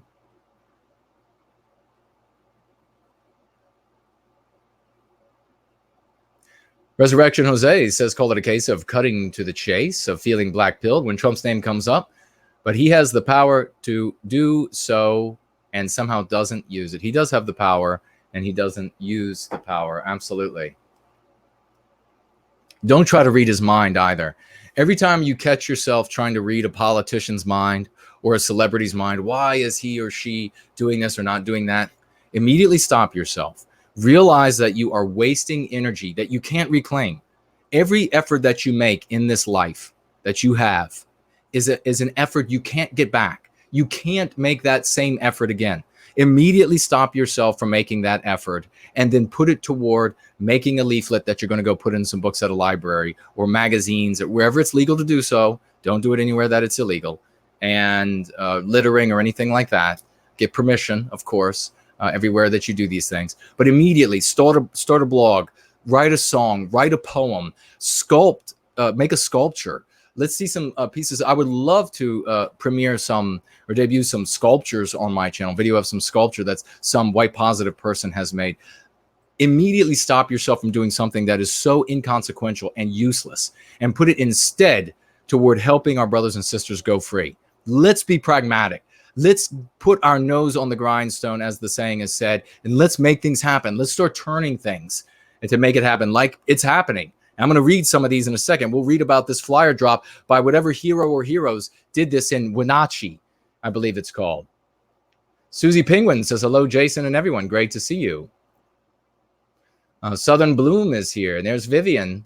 Yes, indeed. Great to see you. Trademark. Oh, that's a great name. All right, let's see what else we have here. Okay, over on Entropy, let's see who has, if anybody has super chatted on Entropy or if I missed any YouTube. Tall Kevin, super chatting $3 Canadian. I purchased your book recently. Looking forward to reading it. Thank you for that, Tall Kevin, and this super chat. By the way, who are some of your favorite authors? Not seeing you on Flashback Friday on Red Ice. Or nice seeing you. I apologize for that. Favorite authors? Well, I mean, we just talked about Donald. We talked about Mark Collette. We talked about Marcus last week. Jared George is one of my favorite authors. Read these people. Let's not. There are a lot of people who wrote things that were splendid in the past, and it's wonderful to read those works. If you haven't already, though, you don't need to read all of these writers from the past who were white positive to jump right in and get started. Don't worry about having all of the proper titles on your bookshelf. That's not going to make you a better activist for white well-being. Get involved right now. Find out what Jared George is writing right now. Find out what Mark Collette is writing right now. Listen to Dr. Patrick Slattery and the work that he's doing. Listen to James Edwards on the radio and the work that he is doing. Read his book, by the way. He's got a book called Racism, Schmacism. I can't even properly pronounce it. But read his book, get involved, and make things happen. The only reason you're reading the book is to empower yourself with a little bit more data and then moving on to making things happen. Make sure that you are actively spreading white well-being, that you are actively helping others to go free, because all of those old titles, it's a wonderful thing. People look really smart and all, but good for them. They've made themselves really smart, really educated. They can quote the best authors out there, but they haven't brought a handful of people over to white well-being. Don't be one of them. Don't be. That's really selfish. It's like eating candy. You're just going to sit around and just eat candy all day to read all of the books of all of these writers from. Don't waste your time doing all of that. Do that once we recapture our destiny. Let me see, who else do we have here? We have Russell super chatting $5. Thank you very much, Russell. This is over on Entropy, by the way, folks. And Russell writes, is there an IRL White Positive event on October 14 in your area? I'd like to email you, if possible. U.S. controls borders globally, but can't for U.S. Liar politicians, traitors. Russell says, well, you said you'd like to do you have my email? You will be able to reach me by way of my website again soon. The great person who works on that website is going to be attending to that. We're going to be making some changes. It's going to be very exciting. This is just on my website, not talking about the very exciting stuff that Jared and I are doing together at the moment. But you will be able to reach me through there, again, through the contact link. If not there, reach out to me on a DM on Twitter. If Facebook, you could try on Facebook. You could try on VK. So a number of places that you could try to write me and clear up exactly what you're saying to me here. So I thank you very much, though, for the question and the super chat, my good friend Mythark over on Entropy. Great to see you, brother. $10 Canadian. Is gardening still the #1 hobby in America? Have you thought of doing a gardening book or course? And do you have further plans to use your passions, hobbies as a gateway to white well-being? Hail. Well, my passions and hobbies are not. I haven't thought about them as a gateway to white well-being. I am a real person. I have passions. I have hobbies. I'm not this two-dimensional character that the anti-whites create in their fictional narratives, this anti-white fiction. So I want the world to see that I'm a real person. I have real hurts. I have real passions. I have real hobbies. I'm trying to prepare a spot in the garden in front of, I hope the plant, I want to make it a surprise. I hope all the buds open up. We've been pretty dry here outside the nation's capital, but I want to do my 2-part gardening video. I also want to do a video where maybe I'll do something simple that everybody can benefit from, like teaching everybody how to change the battery in their car. That can save folks money. So maybe brakes and things like that. Show the car throwing fire or something like this out of the exhaust. But I'm a real person. We are real people. We are the same people out in the tens of millions, hundreds of millions around the West that have been made afraid of us, that are infected with these mean pathogens. We have to communicate to them that we are normal people, who and what we actually are, rather than allowing the anti-whites to flatten us down into this two-dimensional character. And even worse is when we take up the lingo in the dress that the anti-whites have given us. That most assuredly demonstrates to those people, affirms for them that the anti-white narrative is correct, when in fact it is not correct. In fact, it is fiction. Will I write a gardening book? Maybe. I have a couple children's books that I have outlines for that I will probably do in coming years. And probably, explore some of my other passions as well in the future. Pamela super chatted over on YouTube, $1.99. Thank you so much. Great participant in our community. Writing clean and sober here in North Idaho, 36 years. Congratulations, Pamela. That is fantastic. Well done. Well done. And now you've gone even more sober by going free. Now your mind, you're getting rid of all of these snares and these chains that are keeping you bound to the earth, preventing you from truly spreading your wings and soaring as you have the ability to do. This I can guarantee you. You will see these changes in your life. And in fact, we're gonna read some of these. I want to do the positive. We have some positive things to read, and we have this news to read about the flyer drop. Let's get through this so we can get to that. We have, looks like I missed a DF super chatting $1.99 over on YouTube. Thank you very much for that. Care for our health, intellect, skills, people. Indeed. Absolutely. Very well said. Thank you for the super chat. Dresden, $9.99. This was over on YouTube. Thank you so much for that investment in the health and welfare of our white babies. and writing, I heard on the news that some nefarious white people were posting flyers that read the slogan, "No white guilty." What an outrage. More like, what a dunce. Exactly. She couldn't even read the prompter. I think it was the same woman. No white guilty. What does it say on my prompter? These people, these news readers, these propagandists that are hired are put there because they look the way they need them to look. They are, not all of them, by no means, not everyone, but they are dumb enough to be able to just read the news and do it in a way that conveys authority, even though you wouldn't want this person to set a mousetrap for you in the presence of your child, much less tell you about what's going on in the world. But that is the image that they portray. They go through a lot of people, a lot of hiring and firing before they find the ones that they think are going to have the right impact on you psychologically, and then they tell them what to say.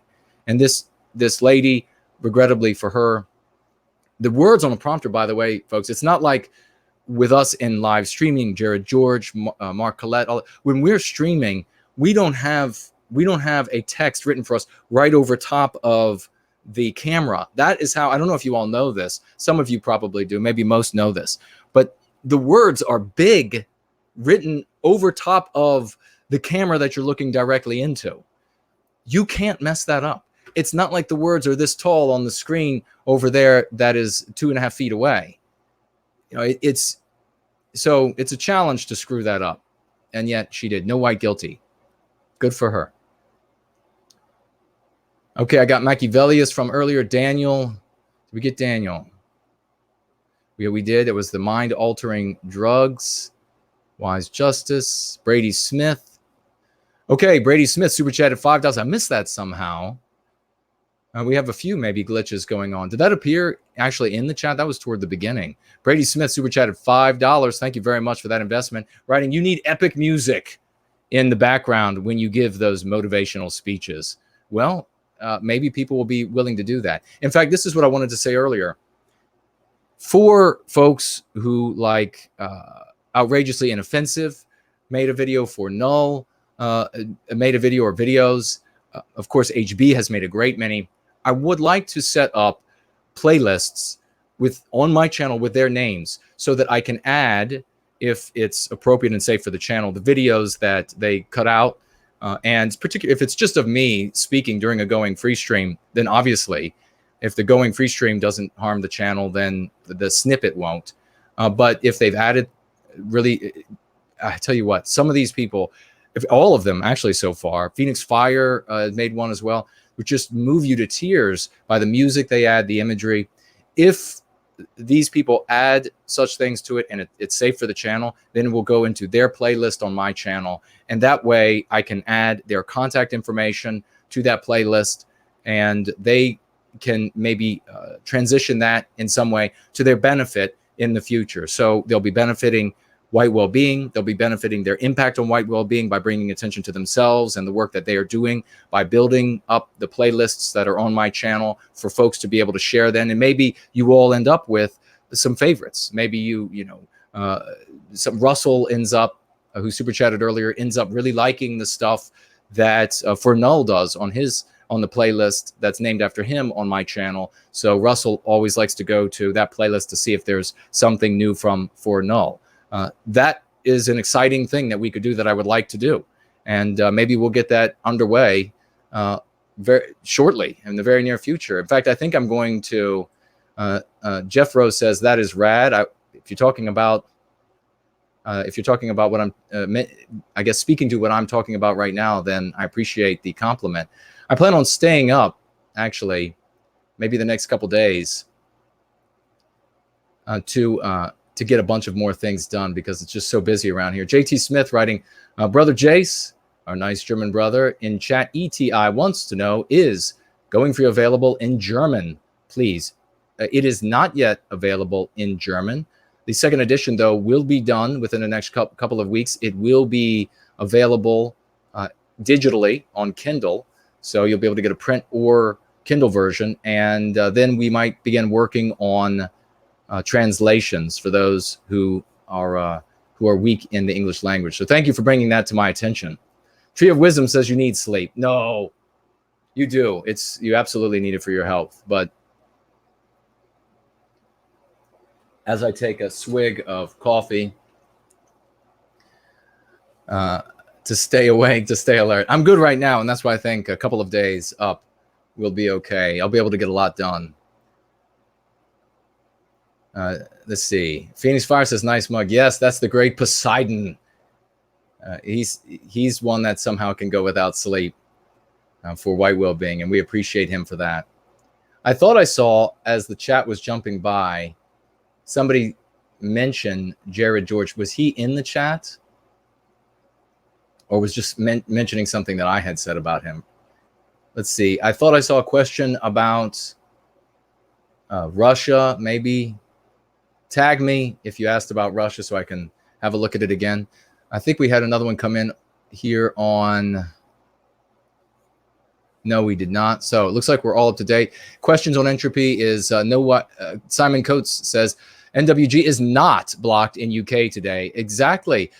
Exactly. I would like to hear from others in European countries. If you are in Germany, if you're in France, if you're in Greece, where are you? Are you in Europe? Are you able to see the stream? Are you able to see the previous 5 or so or 6 streams or videos on this channel? No White Guilt. I'm very interested because, yes, suddenly, we don't know why, but suddenly things have become available my videos have become available in the UK. Tree of Wisdom, when will the eternal Yankee or Dixie give up on gallons, pundits, and Fahrenheit? Oh, I see. Pounds, you said. Right, and Fahrenheit to embrace the European system. When are we going to give up on that? Good question. I don't know. I guess they already are. They are teaching... they're teaching Celsius, for example, right now to the elementary students. So that's maybe to come. The whole thing is obviously driven by the producers of all of the tools. And you got to think about all of these things will become superfluous, superannuated the moment that there's a big switch. So it's literally trillions of dollars down the toilet at this point. Roy, great Roy Danton, what's the process of removing a president from office after impeachment? It's just part of the impeachment process. They can take it up to the impeachment, and maybe I'll do a show this coming week on the actual process so everybody can understand because we're already getting long in the tooth, if you will, for this show. We got a few more things to cover, but yeah, that's a pretty good idea, Roy. Maybe we'll cover that so folks can understand the process and what they're looking at when it comes, and how much of an uphill climb it is. Some people are acting as though it's like a trap door. Like, it's so easy. They just flip a lever and suddenly, the floor opens up and Trump is gone. It's a real uphill battle to have a proper impeachment. Look back at Clinton's, for example. All right, let's make sure we have no other super chats over here that I may have missed, and we will keep rolling.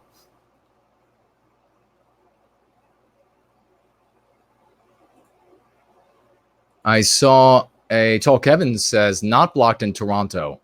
Was I blocked in Toronto before? I didn't know that I was, if I was blocked in Toronto. All right. Train Kelby, great to see you. It's simply astonishing. Sometimes movement by movement, it's very difficult to keep pace with the man and his drive. It's simply so truly inspiring. No, it's truly inspiring as all of you. All of you coming to what I recognize, but thank you so much for those kind words, Train. You are a beautiful person. You have a beautiful heart. It is so inspiring. I realize that you all are the real heroes. There's Justin Lee. Good to see you. Walt, good to see you. Simon, Derek, you all are the real heroes because you go out and you face these people. You see them, these anti-whites in your families at the holidays, which are coming up. You see them at work. You see your friends. You see strangers, and you're willing to, on some level, speak truth to hatred, which is what we're doing here in service to White Wellbeing.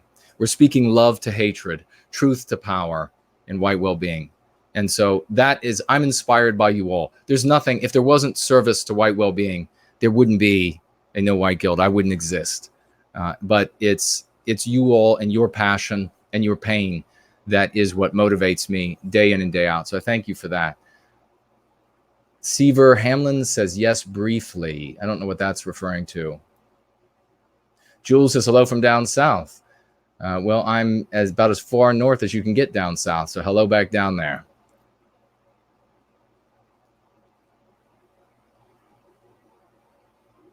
All right. Polygons. I don't know if I mentioned you. Snow Duchess, great to see you. Big at Smalls. 41 BMC. Fantastic. We are the movement of redemption. Very well said. Let's take a look at, well, what should we do? I think we should quickly take a 60-second pause. During that 60-second pause, you may talk amongst yourselves. You may share the URL. Let people know who are getting off work right now. There are people working on Sundays. You know there are.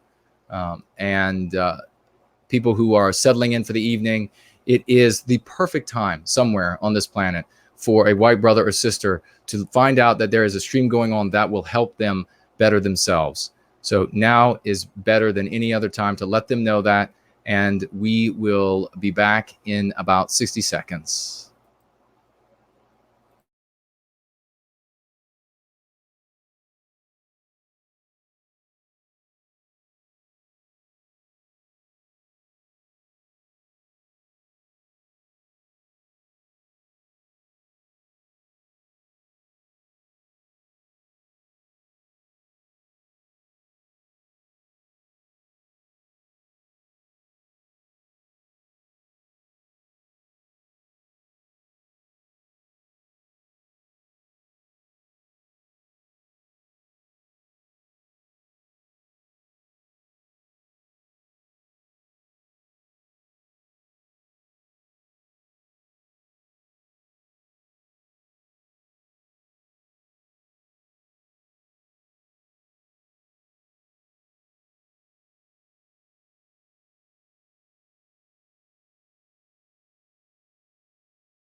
I love that video. I can't help myself. It is fantastic.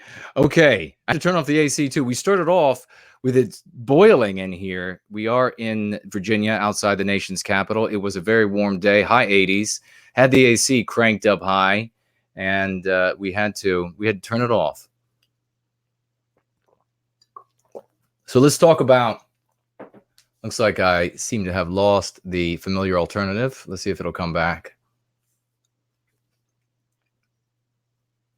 There it is. We have it back. Okay, folks, let's do this. Let's talk about this leaflet drop, this flyer drop. Fantastic news once again as we march ahead. This is from the news. Let me see, what news channel is this? Maybe I shouldn't read it because then they'll say that I have violated an act of white supremacy, the title says. Flyers reading "No White Guilt" found near Wenatchee Valley College campus. This was printed on September 18. Wenatchee Valley College Office of Diversity, Equality, and Inclusion. Sounds like a really respectable bunch, doesn't it? You could not get more Orwellian. Is on notice after about a dozen flyers were found along the edge of campus reading "No White Guilt." How dare they? How dare white people not have white guilt? That is what the anti-whites immediately think to themselves. How dare they? And that is the power of it, ladies and gentlemen. You let them work at explaining why you should have white guilt, and everything has changed in that conversation. If you don't realize it, if it's too subtle to appreciate, you just try it out. You don't need to know how the electricity makes your computer work to use it. You just go ahead and use it, and you'll watch it work its wonders. Wenatchee Valley Campus Security Manager Maria Agnew says the flyers were found along the sidewalk on 9th Street near College Street Tuesday morning. Agnew says the propaganda is believed to be an act of white supremacy, dodging it completely. The flyers also contain links to websites that Wenatchee Police Department describes as likely being offensive to some. Aaron Toft Nordvik, director of WVC's Diversity, Equity, and Inclusion, in other words, a director of inflicting harm on white people, says her department's bias incident response team had a meeting about the incident. Could you imagine the bias incident response team? I mean, I immediately visualize like this dirty boardroom with boxes, old boxes, pizza boxes lying around, old pizza being eaten by people, maybe weeks old, mice scurrying away with some of the bits, and some of this bias response team. This is like the anti-superhero of what the West used to look for in our people. This is the anti-superheroes. They sweep in, and some of them are just absolutely bloated, putrefying, just putrescent sea cows as they waddle in with the multicolored hair. Others are emaciated, like they're corpses that have been pulled from graves that are 2 years old. I mean, just absolutely sickening. Of course, most of whom have no idea what sex they are. They're just, they immediately meet in the bias incident response room. It's like the opposite, the antithesis of what you see in the movies, where the monitors are all over the screens, or walls rather. Yeah, maybe you have whiteboard, and one of the bias response team members is sniffing the marker over in the corner, and the bottom of his nose is all colored, or her nose, or its nose, whatever. So let's see. This is really what it says. I'm not making this up. This quote, this piques our interest. We take this very seriously, said Toft Nordvik. Can you see this anti-white just absolutely pontificating from what she believes is some high horse, and studiously, as much as she can, trying to ignore the verbiage, no white guilt. Now remember, don't bother me. We talked about this earlier. Don't bother me with but the anti-whites, we don't care what they think. We don't care that they are always going to say that, no, it doesn't mean that, it means this. That doesn't matter. What matters is for our people. What matters is the people we're trying to reach, how they receive it, and we'll see how they received it.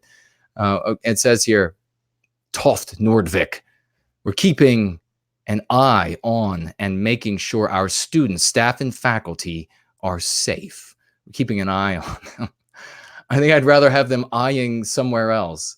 Definitely not eyeing me. And they're probably at your curtains right now, keeping an eye on you in your house, watching every step you make. These are the kind of people who would like put they would rent a room to you and put the secret cameras in there to watch you use the bathroom.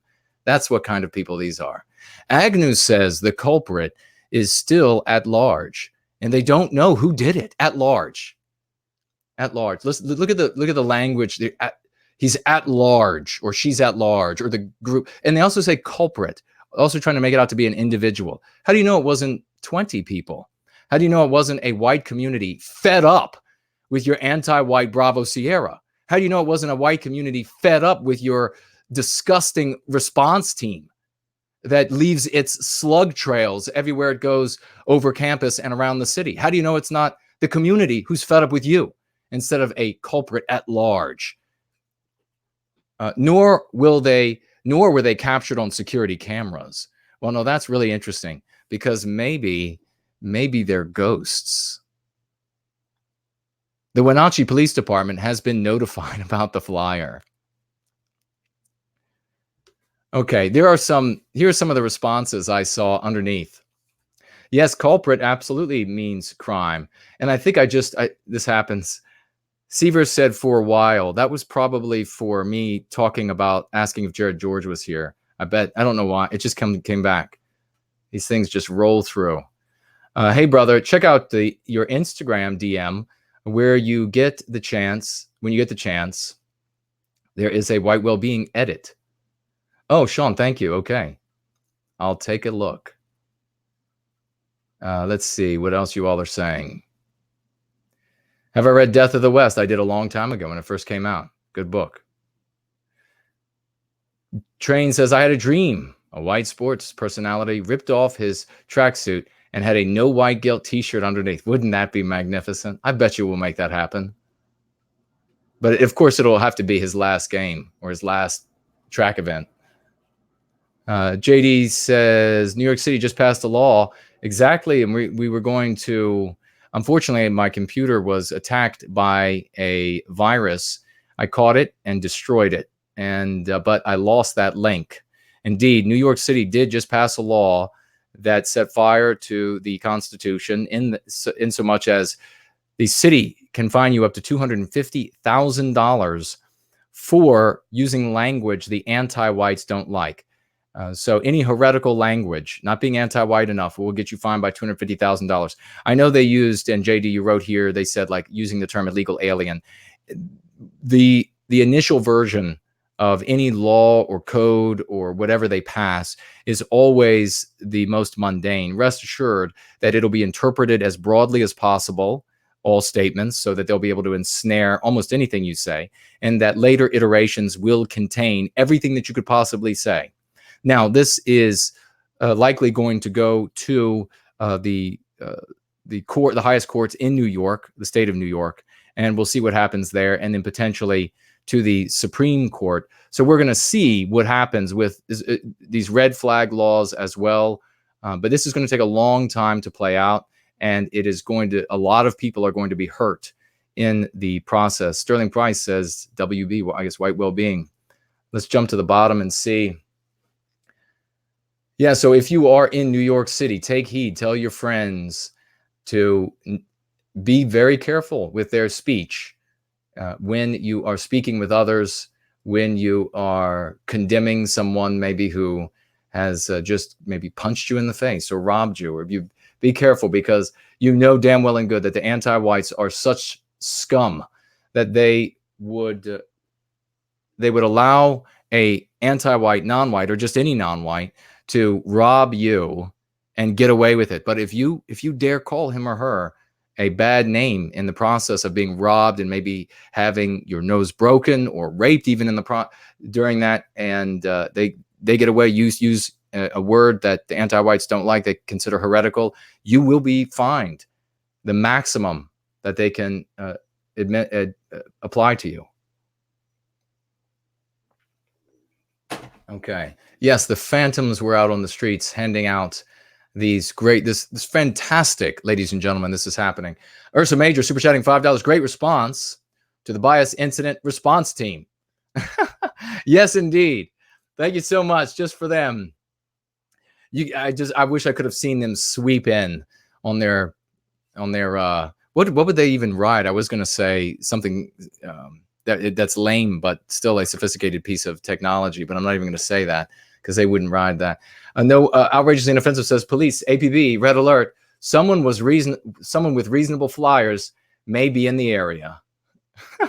Well said. Well, some of the people right on this newspaper, this news site's blog, I guess before they shut these comments down, wrote here, I agree, I'm getting tired of hearing about how all white people are racist or have white privilege.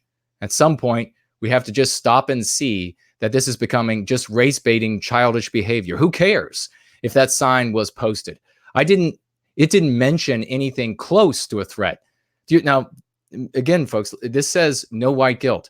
And now this is going to infuriate our white brothers and sisters in the community when they see these responses to something that says no white guilt. Because why? They are immediately going to interpret the truth.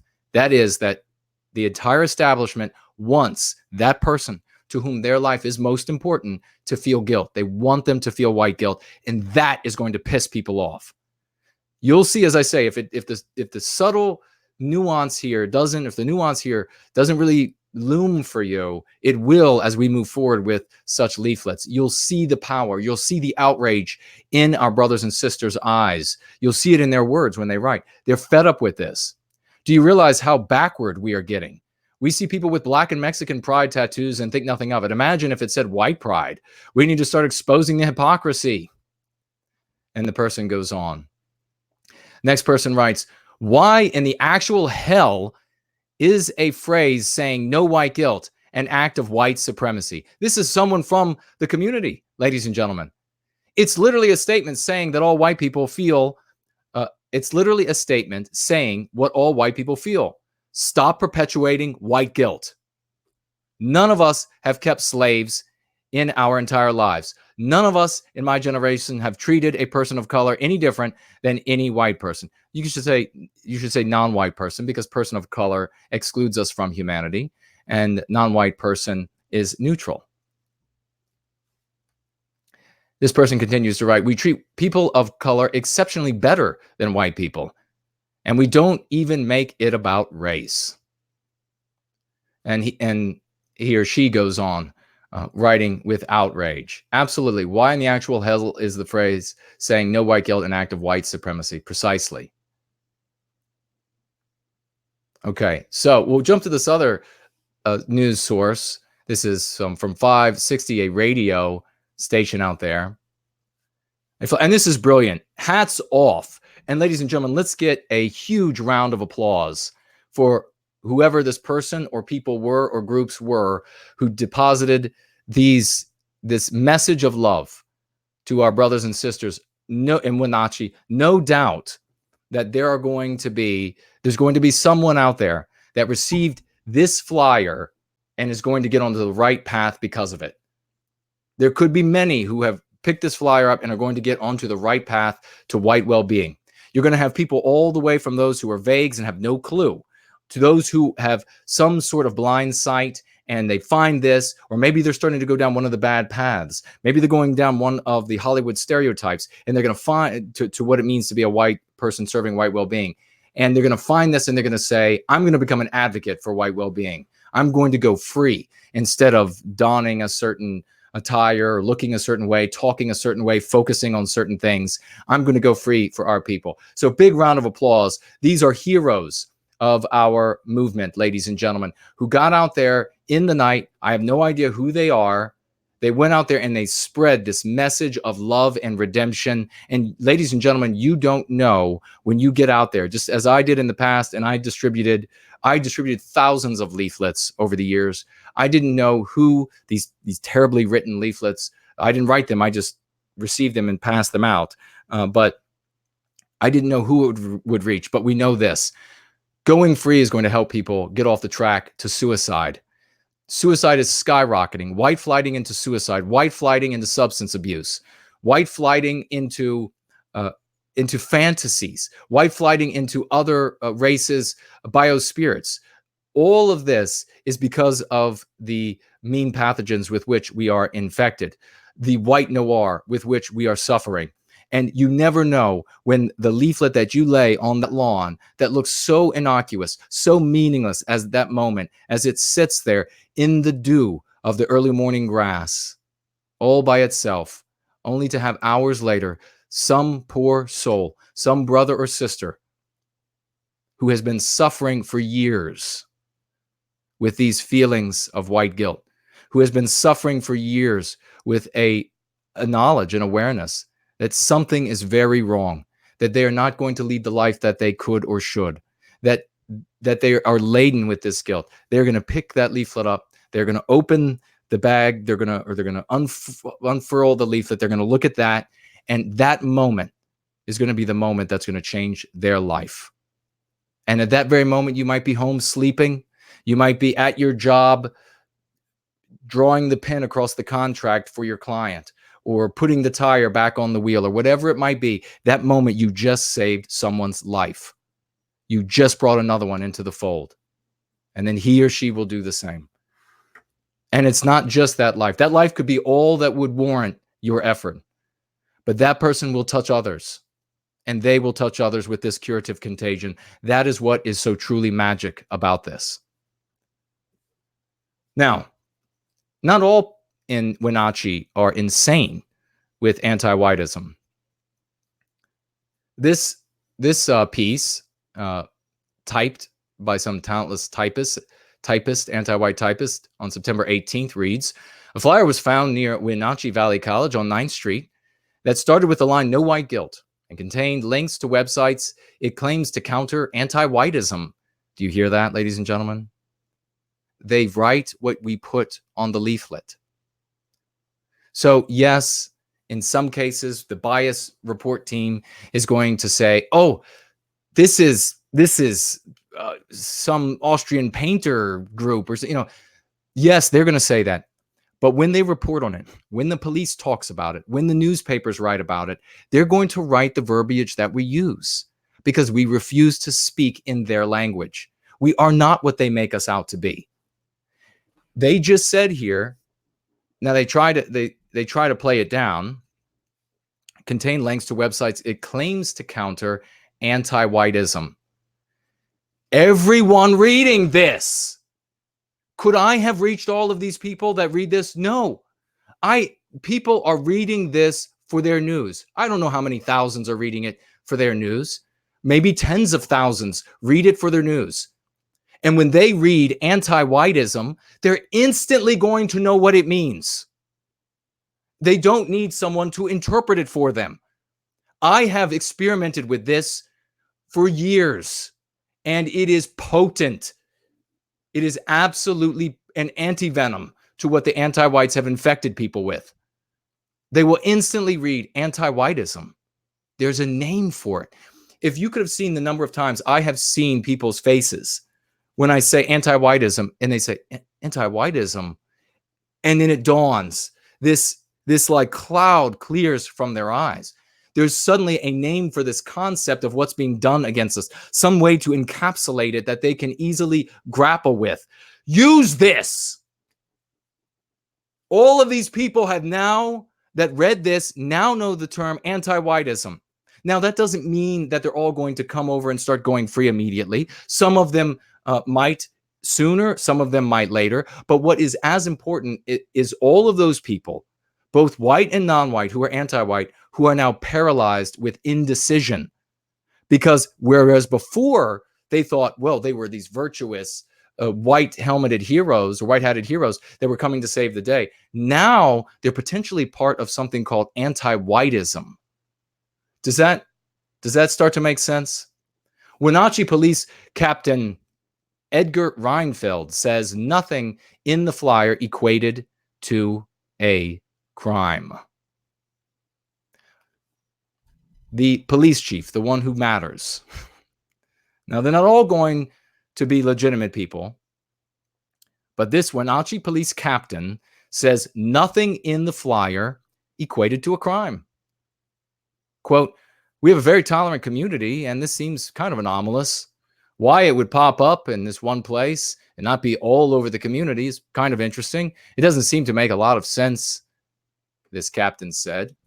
Maybe he was secretly hoping it would have been all over the community. Maybe when he saw no white guilt and opposition to anti-whiteism, maybe he came over to my website and watched the video and thought, good God, this would be great.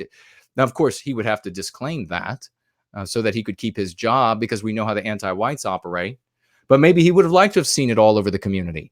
He's being pressed for comments. He's being pressed for comments by this anti-white reporter who maybe himself doesn't quite feel so heroic anymore about inflicting harm on Western kind and Western civilization. And he's being pressed, and he's not saying what he's supposed to say. He's not saying what we would normally hear.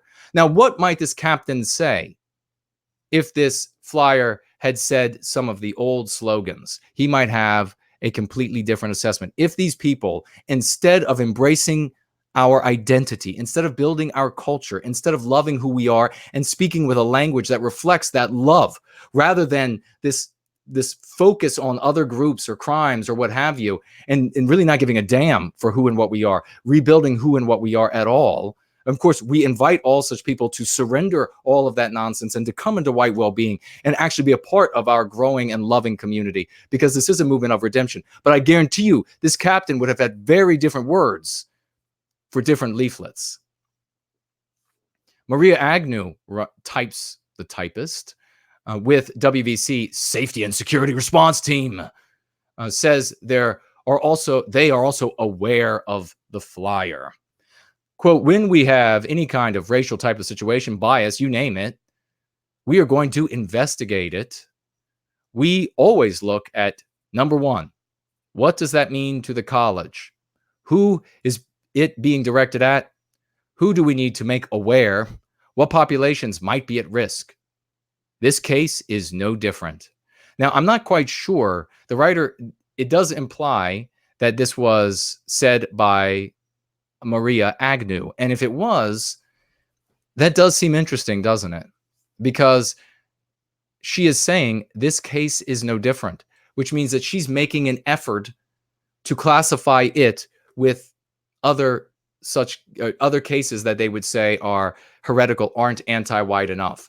There's some dispute. These people are just opposed to white guilt. What's wrong with that? She's trying to say, as a rabid anti-white, foaming at the mouth, that, with her gaggle of losers behind her, that, no, this is exactly the same. They should feel white guilt.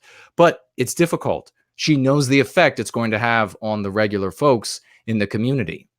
Reinfeld says the flyer itself is protected under the First Amendment.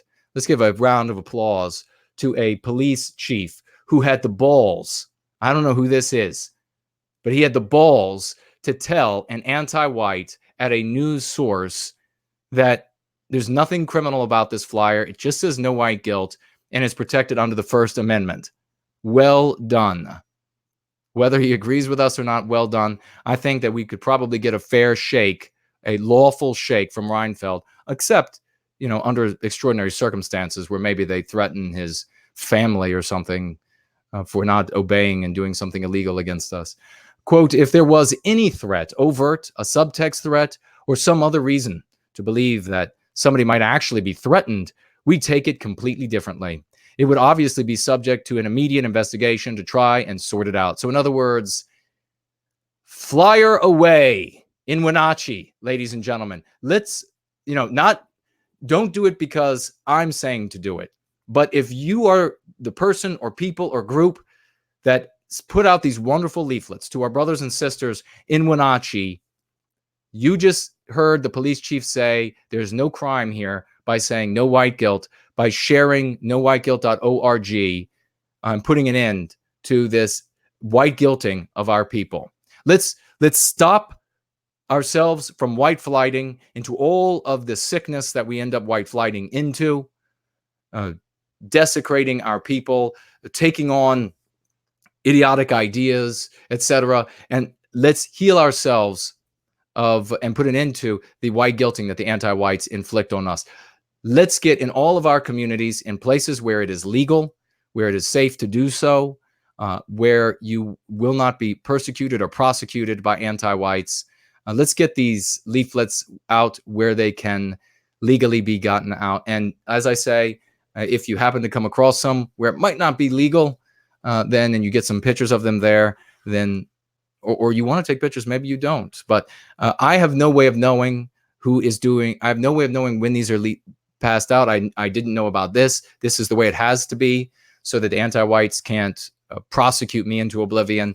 If you all want to do it, then I strongly celebrate, and we will always salute you here in Going Free for doing this. Every time it comes to my attention, whoever you are, or the group or the groups, a big salute to you and spotlight to all of you. Thank you all for giving them a round of applause for these good folks doing the yeoman's work for our people out in the community.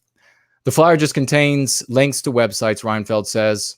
There is no sourcing, but they are aware of it in case there is ever a problem in the future.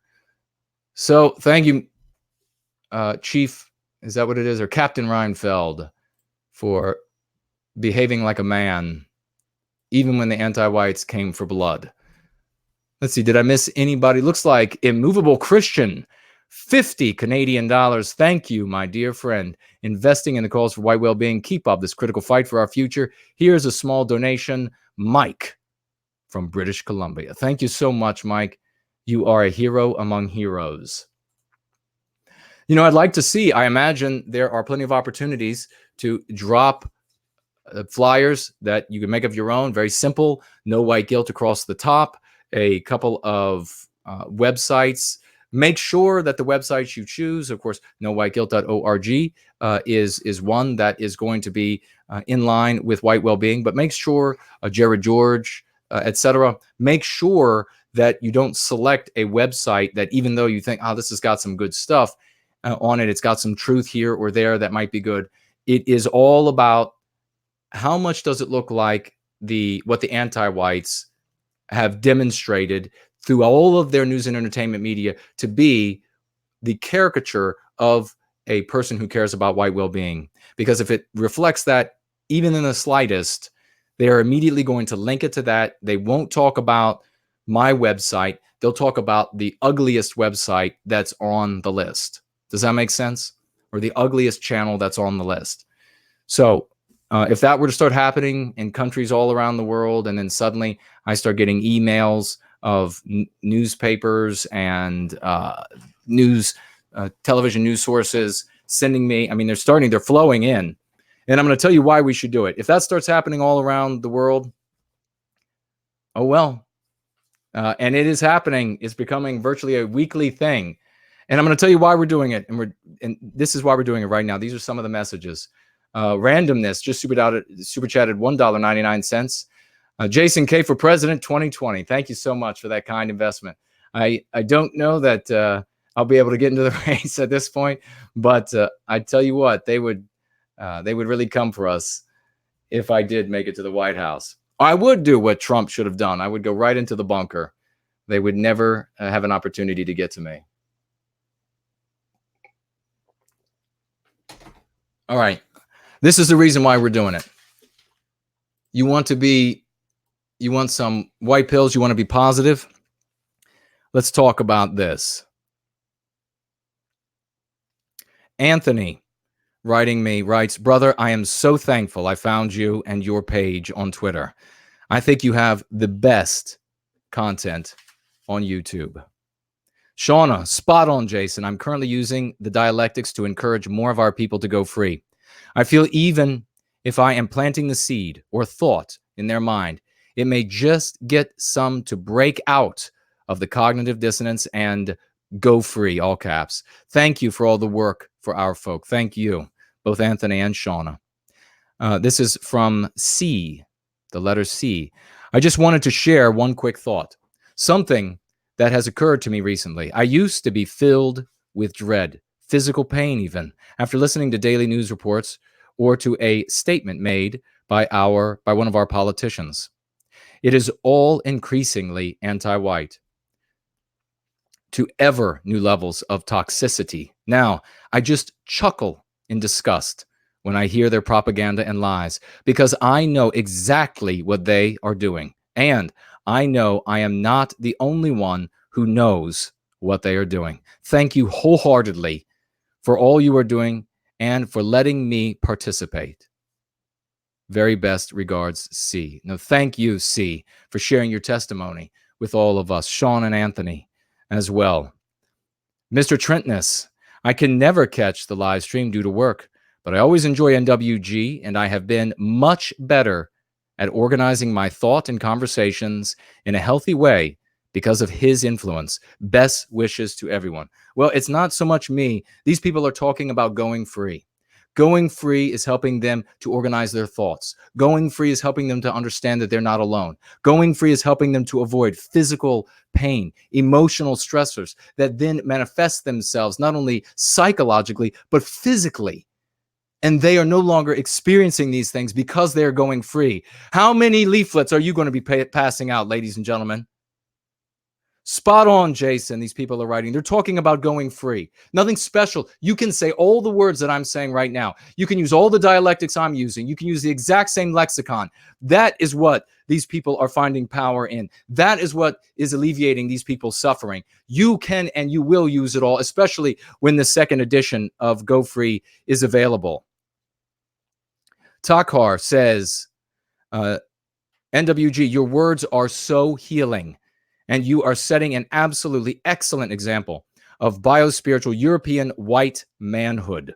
Your selfless dedication is heroic. Keep up the good work. In the chat, I watch the healing and the spirit building taking place. Inspiring. Where else do you read that kind of talk, ladies and gentlemen? You don't. I have been in this movement for decades. You don't read that anywhere else.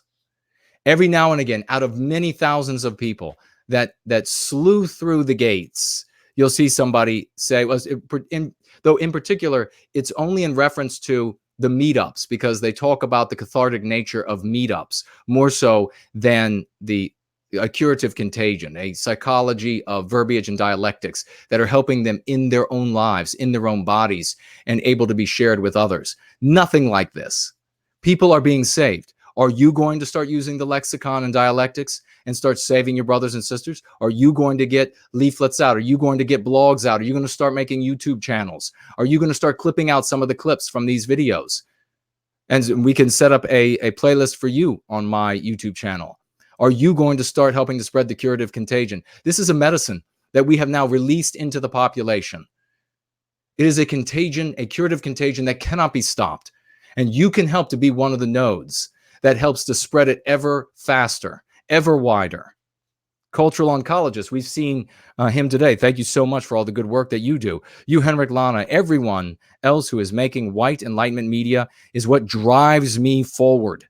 It gives me a renewed hopefulness for our future and for the future we will create for our children. Every day, we take another stride toward the future that we deserve for our children. Think about that. What is being said here, beautifully written by the cultural oncologist. He is not talking about this group is bad or that group is bad or look at the crime rates or look at the...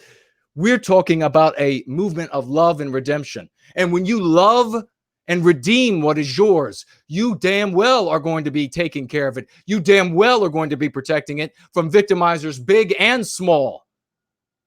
Finally, people are getting it, and we are moving ahead. This is a momentum and a tide and a steam train that cannot be stopped. Let the anti-whites get in the way, and they will be brushed aside as easily as animals are brushed aside from the cattle pusher on the front of a train. A gruesome thought, but metaphorically exactly how this love for our people brushes aside these haters, these monsters filled with nothing but venom that want to inflict harm on you and your children. Ice Cube writing, and this not, I think there was some sort of rap artist by the name, perhaps mocking that individual. I could be wrong. If I'm wrong, correct me. Or Ice Tray. What was the individual called? I think it was maybe Ice Cube, and I mocked him back in the day as Ice Tray. And he writes, thanks for the video. My one friend was getting depressed after he was red-pilled, and you inspired him in ways I could not. He is very optimistic about the future now. Thank you so much. Now remember, it's going free that is helping Ice Cube's friend, that's helping his friend. I'm going to read that again because he was getting red-pilled. He was learning about the world. He was, and this is many, many people have come to me and continue to come saying similar things. I was learning about the world, learning about how everything is arrayed against us by the anti-whites now, depressed, not wanting to participate in their own lives, much less in spreading white well-being to others. And then they came to white well-being. Then they started going free, and everything has changed 180 degrees. Thanks for the video. My one friend was getting depressed after he was red-pilled, and you inspired him in ways I could not. He is very optimistic about the future now. Thank you so much. That's going free. Thank you, my friend. Thank you for sharing your testimony. Thank you for being a hero and introducing your friend to going free instead of just allowing him to languish in how bad this or that group is and how bleak the outlook is in the current context. One more. Wow, Jason. For me, this has been the most powerful meme curative so far. It brought tears to my eyes. The United States of America is not a nation of immigrants. Westmen cannot be immigrants to Western civilization because we created it. It is inside of us, and we create Western civilization everywhere we go.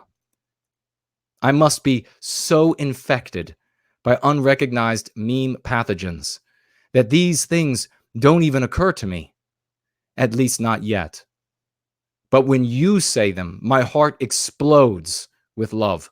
I literally feel freer and lighter with each meme curative I hear. God bless you and your work, good sir. Now, God bless you.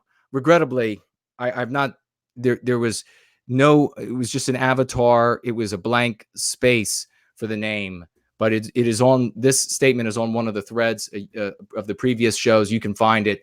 God bless you. God bless all of you for sharing your testimony of going free, for reaching out to me and letting me know so that others can see what it truly means to go free, that this is something new, that you are getting better and stronger for having gone free, that this isn't just about learning about how bad things are and getting red-pilled. Maybe that'll be the dividing line from now on that we take. From now on, maybe red-pilled will mean that you learn about how bad things are, and going free will be how you change things and recapture our destiny. Maybe that will be the future for us. So if there's any other topics, I've already gone well longer than I intended to go today. But if anybody has anything else they'd like to say, I'll take a quick look. Oh, you know what I want to mention for sure? Over the past week, we talked about a number of topics. I'm glad you all could join me during those streams. We talked about Jordan Peterson and the hyper-individualism leading him into drug abuse. I know, pardon me, a lot of people are giving excuses to him, but it's the white flight of the hyper individualist. They always white flight into something that is deleterious for themselves. We talked about the chimerical dolls that Mattel is making, openly saying that, yes, we know this is a tiny market and that it's only going to appeal to a few people and that far more people are going to be offended by it, but we're going to make it anyhow. What does that tell you about shareholders? What does that tell you about the argument that anti-whites sometimes make when they say, no, that company is publicly traded? They couldn't be doing this for any other reason than profit. Bravo Sierra. All of these companies are owned outright. The whole shareholder thing is a scam by far and large, because all they do is they allow others to participate. They can make us a little bit of money. If you are there when they sell the shares before they make it available to the public, that is when you can make some money. But you never run that company. There's always a controlling holder, and the controlling shareholder is the boss. Nobody else gets to say a damn thing. So if you're a shareholder, you're not going to be able to complain and have anybody give a damn. So dismiss that argument that easily when you are confronted by it by anti-whites. There is an owner or owners who own controlling share, and they have decided that propagandizing, befuddling the white population, confusing them about whether or not they're male or female with chimerical dolls and cartoons and toys is more important than profit. They're telling you that by saying they recognize that it's an infinitesimal market that this could possibly appeal to, a market far smaller than the market for which chemotherapy is used for cancer patients. And they know that a big percentage of the population will be offended by it, and yet they're moving forward. They've told you everything that you need to know about that company. The soldier arrested because he believed in this idea that, oh, this this idea that you'll just wage war against the United States and it'll somehow fall easily, thinking that they will be able to plan in secret. We talked about that this past week. And of course, the entire time, he and you will be, if you go down that path, talking to FBI agents or DHS agents or some other undercover, maybe Mossad agents, who knows? We talked about that. We talked about Justin Trudeau and how he is going to punish all white people for his sins of not being anti-white enough for all time. This, again, is the punishment for not being anti-white enough at any point in all time. So even if you villainy signal that you are anti-white enough today, you may not have been anti-white enough 5 years ago, 10 years ago, 15 years ago, and you will suffer for that. Your only hope is to go free with us. Share that as well with your friends and family.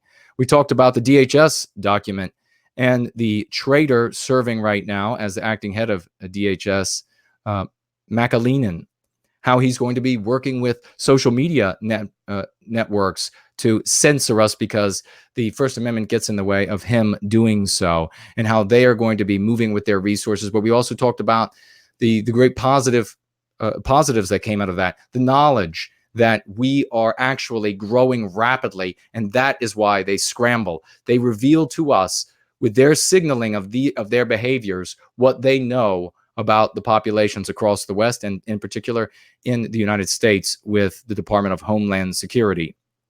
So that is a big positive. It is also a big positive there, I pointed out, that you will be safe in the lexicon and the dialectics of white well-being for longer than you will be safe elsewhere.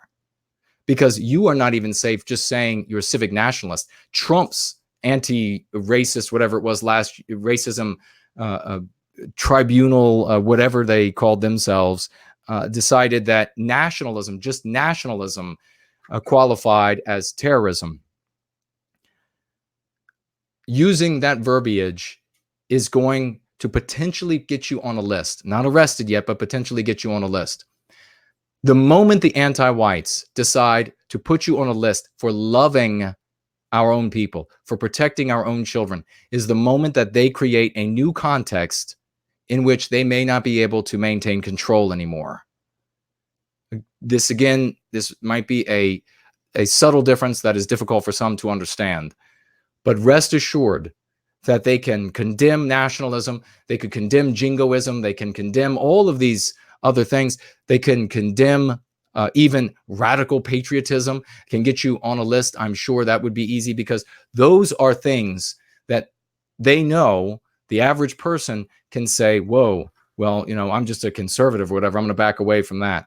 But the moment that they say to the average white person, you are condemnable for loving your own people and being willing to protect your own children, the moment they say that, you're going to get on a list for that, is the moment that so much changes in the context in which the anti-whites operate that opportunities will be available to us that weren't available before. Things will crumble rapidly for the anti-whites. So if they want to bring that on themselves, they know what will happen. That's why they haven't declared that something that would get you on a list. But you use white nationalist, you use just nationalist by itself, you use pro-white, use white positive, ladies and gentlemen, be advocates for white well-being. You use those terms and you potentially are going to get on a DHS list for targeted violence that could be then transferred to, as they're talking about doing, terrorist lists. And then, of course, no travel, no buy, weapons of self-defense, weapons for self-defense, etc. So we talked about that.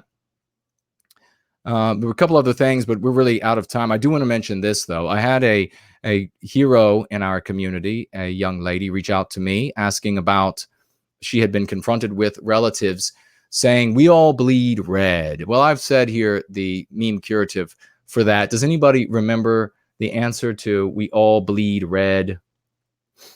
Because there is a meme curative that works perfectly for that. Atomic Atom says, I don't travel overseas anyway. No, these no travel lists would prevent you from flying and potentially using trains in the country. So you would have to go by car or bus everywhere. Tree of Wisdom is asking about abortion.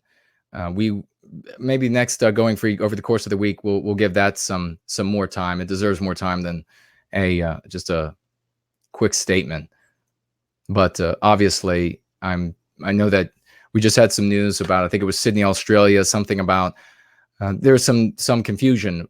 Did they make it legal to just abort, or is it legal to abort all the way up to birth? Obviously, this is monstrous. The abortion used as a contraceptive is monstrous. But I won't get into the whole thing here. I mean, certainly there'll be freedoms, like same way it came when I was talking about earlier when it came to drugs or what have you. There may be situations where areas in the future where there are some regions that say we want to make it legal to abort when it's incest or when it's rape. Other sections that say they're going to make it illegal to abort ever. I can't imagine that there would be a section of a white country that would say, or a totality of a white country that would say, oh, abort until this is aberrant sickness, that would say, oh, just, well, you know, it's clearly a human being, it's clearly a child. It's okay to kill it, to murder it now. White people wouldn't say this without the influence of anti-whiteism. The only white people out there saying that are anti-white. When have you ever seen somebody who's healthy out there supporting that? My thought, not our similarities. Right. Well done. That is what I shared with this young lady. And thank you for asking the question. And thank you, Mythark, for getting in there with the answer. The meme curative is when somebody talks about anything, when an anti-white makes any statement about how everybody's the same, I used to make fun of them and say, well, you know, they all breathe air, we breathe air, so there's no difference, right? Of course, everything is breathing air. Even fish are breathing air, pulling oxygen out of the water. So, no, of course, I know about the vents and all of that. In the deep ocean, let's not talk about that. But instead, you just say, whenever they say you have this group and that group, and there's really no difference, we're all really the same, you say it's not the similarities that make us the same. It's the differences that make us different. That absolutely is like a spear right through the heart of that argument that everybody is the same. This is what, please, folks, use this stuff. This is the key. This is their skeleton key. We're all the same. And so since we're all the same, then I can just turn this key of we're all the same. And so therefore, since we're all the same, this group is not doing so well. And so it's got to be white people's fault. That group is over there doing something thus and such. And so therefore, it's got to be white people's fault because we're all the same. Or this, we have to give more since we're all the same. And then they were oppressed. And so therefore, so this skeleton key of everybody is the same is the argument that they use in it's almost universal for everything they say. We're all the same. We all bleed red. It's just different skin colors. It's just, no. I created this meme curative years ago, and I have never had a single incident where an anti-white, smart anti-whites, hearing this have not been immediately struck dumb. Because that is an inarguable position. It is the differences that make us different, you dumbass. Yes, we bleed red, but you know who else bleeds red? Pedophiles bleed red. Rapists bleed red. Murderers bleed red. Idiot. It is not the similarities that make us the same. It's the differences that make us different. Just as there is something aberrant, some sickness in someone who is going to rape or molest a child, just as there's a sickness there are different biospirits in this world, in the different races of mankind. None better or worse than another, different. And they create very different realities. In their aggregate, those biospirits are the cultures of those people. It is why everywhere white people go, you have Western civilization. Everywhere black people go, you have the culture that they create. Everywhere Asian people go, you have the culture that they create. And if you go free, you get the book, especially the second edition coming out, you'll be able to understand this in more detail. You'll be able to understand why is it that in some cases there are some non-whites here, but they're really imitating everything the white people are doing.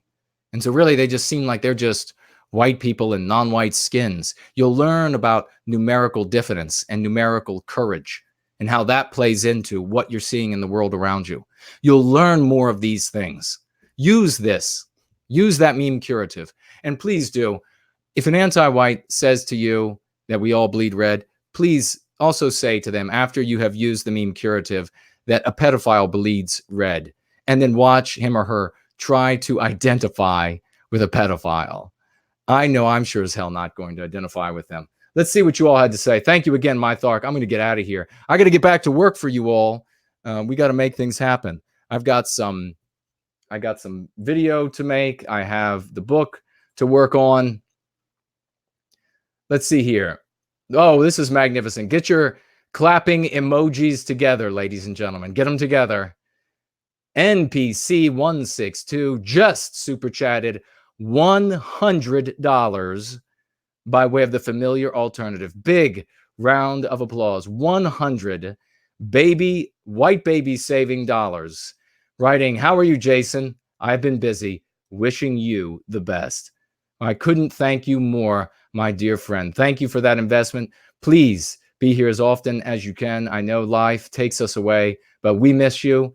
I recognize your name as soon as I saw it. Thank you so much for showing up, for contributing, for participating in this cause for white well-being. That $100 says so much, even to those anti-whites who were speaking this idiocy of we all bleed red to one of our maidens in our community. So thank you, my dear friend. Let's see what else we have. I don't want to miss anybody. Thank you all for those applause. Thank you for being here. Hey, there's HB. Just in time. Steak and champagne dinner. For me, no, that money's not going to me, my friend. No, indeed. No, maybe one of these days we'll reach the point where we have the financial energy that we have in love, that we have the financial stimulus, that we have in passion, that we have the financial means that will be commensurate to the activism that we see, the participation that we see out of the people who we saw who were passing out these leaflets over the past couple of days in a town where the chief said no crime was broken, even though the media said, isn't this awful? And even though the department's diversity team at the university were keeping an eye and gathering together in their squalid little huddles about what to do when it comes to these people who want to put an end to white guilting everyone. Let's see who else we have here. These are the people, when we have the financial stability and we have the finance to measure up to all of that love and all of that passion, then this will be able to be full-time for me. Then I will be able to take payment out of the money that comes in, and full-time, this will be that Saturn V rocket taking off. We will really change things overnight. So let's see. Sterling Price writes, I'd love to see Jared Taylor join you. Well, Jared Taylor is a good friend of mine. I've known him for a long time, and we get together in private and in public occasionally. And he is a charming individual, as charming in private, if not more so, than when you see him in public. Of course, he is nothing the anti-whites have made him out to be. So and we thank him for all the good that he has done for white well-being. I've personally thanked him many times. Cultural Encounter says, I DM'd you, by the way. Thank you very much, good friend. I will be sure to see that. Julie Storm is here. I saw you earlier. Samantha Fox, great to see you. Hope you're feeling well. Julie Storm writes, a little girl in my house asked me to type mighty man to you. How sweet. How wonderful. We have a lot of youngsters who watch the program. That's why we try to speak with the best and cleanest possible language. Jared Taylor is a great speaker. You're absolutely right. He is a brilliant man, very intelligent. Okay, let's see what else you have to say. Very, very excited about all the work you all are doing. I want you all to give yourselves a pat on the back. This is something that is absolutely new. This is changing the world. We are together. There's no cult of personality. Each of us are bringing our separate talents, our separate genius, our separate efforts. We all have little things that we can contribute, little ways in which we can be another molecule of that H2O and become that mighty wave that moves to the shore. The anti-whites, I'm telling you, are dizzy with what they see when they look at us. They don't know how to handle what we are putting together here. This great ring of white well-being around the world, all of us loving, all of us passionate about what we're doing. bringing the talents from disparate fields. So many great people, so many wonderful people are coming now that it is unimaginable the number of messages that I'm getting and the potential that is being built up. We have only just begun to tap, and it is scaring the anti-whites. I love it. I love that they are frightened by our love. I love that they are frightened by their inability to convince people to hate us for loving Western kind, to hate us for getting between these anti-whites and our babies, to hate us for getting between the anti-whites and recapturing our tomorrow and watching that Western sunrise rise for that first time on that Western horizon. God, it's great to be with you all. God, it's great to be alive. Snow Duchess super chatting $20 over on, I think that's Cash App, in memory of John M. Weed, she writes. Thank you so much for that kind super chat in memory of that individual. I don't know who that is. Perhaps somebody can fill me in. But thank you very much. And let's make sure we haven't missed anybody. Okay, that looks good. That looks good. One more place to look, ladies and gentlemen, and we will be wrapping up for tonight. Make sure that everybody on Entropy has been taken care of.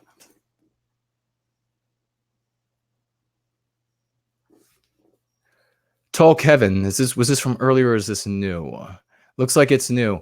$3 Canadian. Yes, Jason, it is true. The white well-being community is helpful for many. In my case, instead of being passed out drunk right now, I am now listening to this on the treadmill at the gym. God bless you, Talk Heaven. Thank you for sharing your testimony. I'm going to read that again. I wish I could pay you for the good that you're doing for our community.